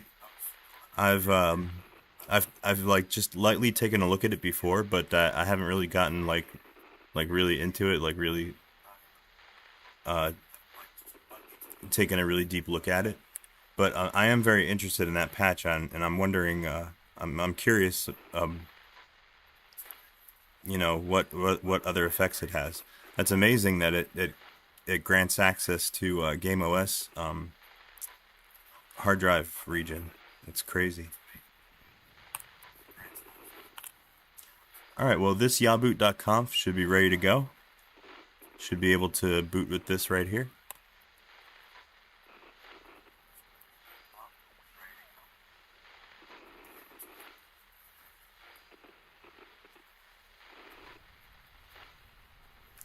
Makes all regions visible. That's why. Oh, I see. So PS3 DA is still there. It's just a different region. Yeah, I have to take a closer look at that patch. It's really interesting. It sounds really interesting. All right. Well, looks like our Gentoo install on the PS3 is complete. Now I'm ready to reboot, as far as I can tell.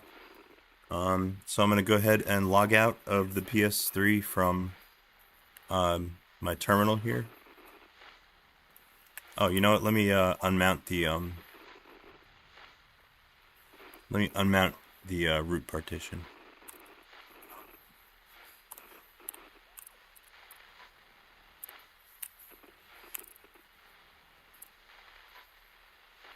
There we go. Okay, I'm gonna log out of this terminal.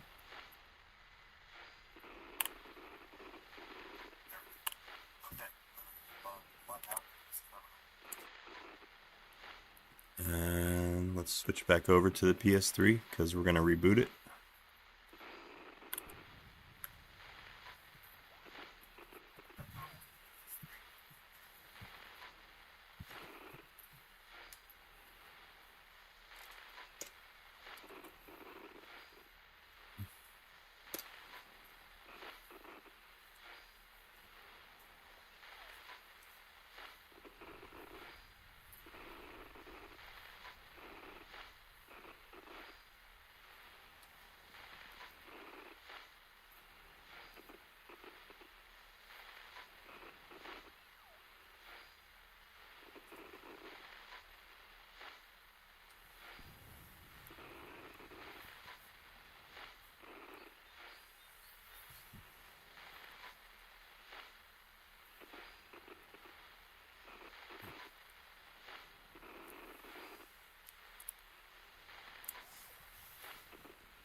Okay, looks like right here, this is our entry that we made in our yaboot.conf file, PS3 GENTOO.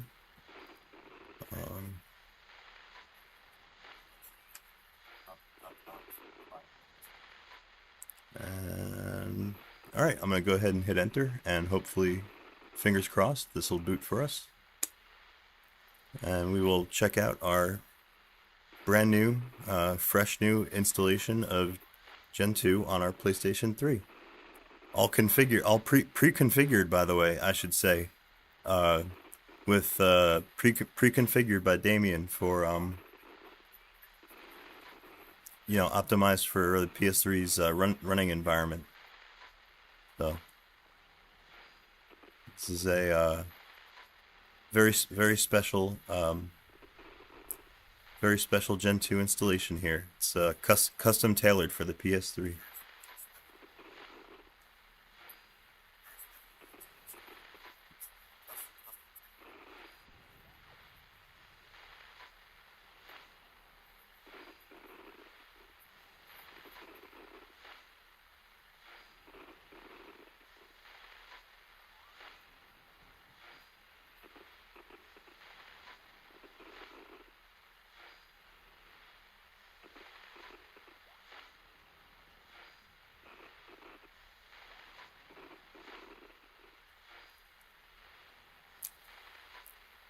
Hey, Stuff by Max. Hey, Gloomy Vulture. Sorry I missed you. What's going on? Welcome to the stream. Yeah, my swap partition, looks like it didn't work. Maybe I put the wrong partition.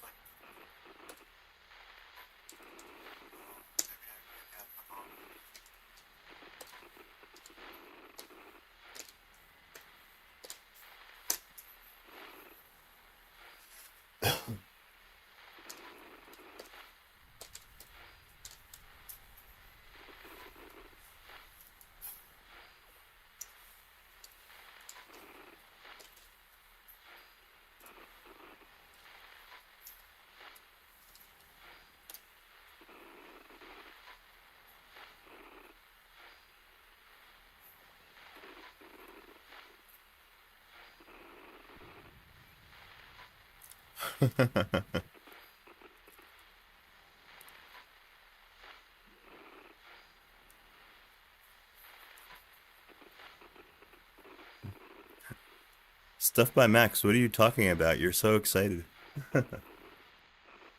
Let's see. Well, I wonder why the swap failed. Let me check. Let's see if I can get the size of, well, see if I can get the size of my PS3 DD3.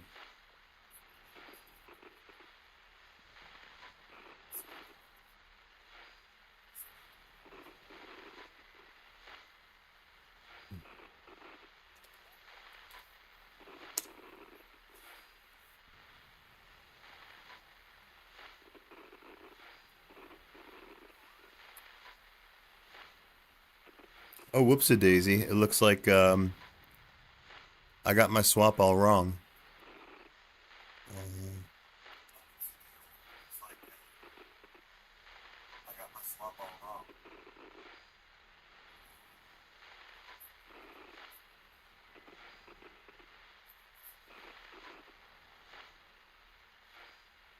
Apparently my swap partition is PS3 DD5.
Yeah, the ZRAM is working, so yeah, I'll figure out what I did wrong with the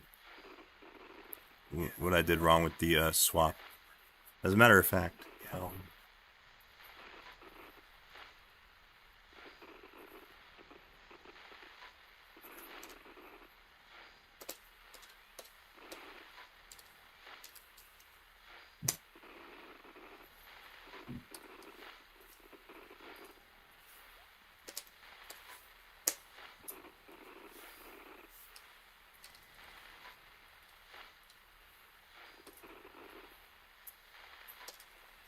You know what? I'm just gonna comment that out for now, and I'll figure out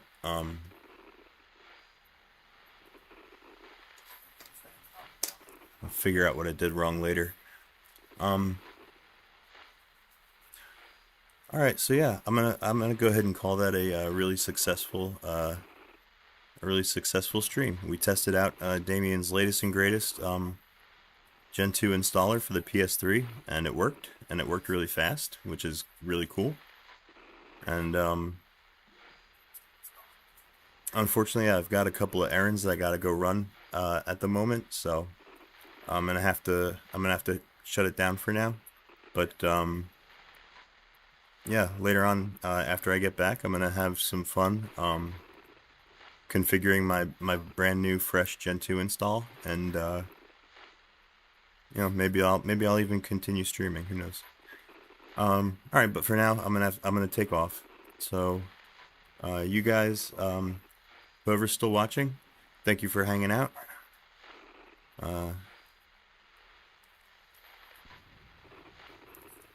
You know, thank you for checking out my stream today, and oh,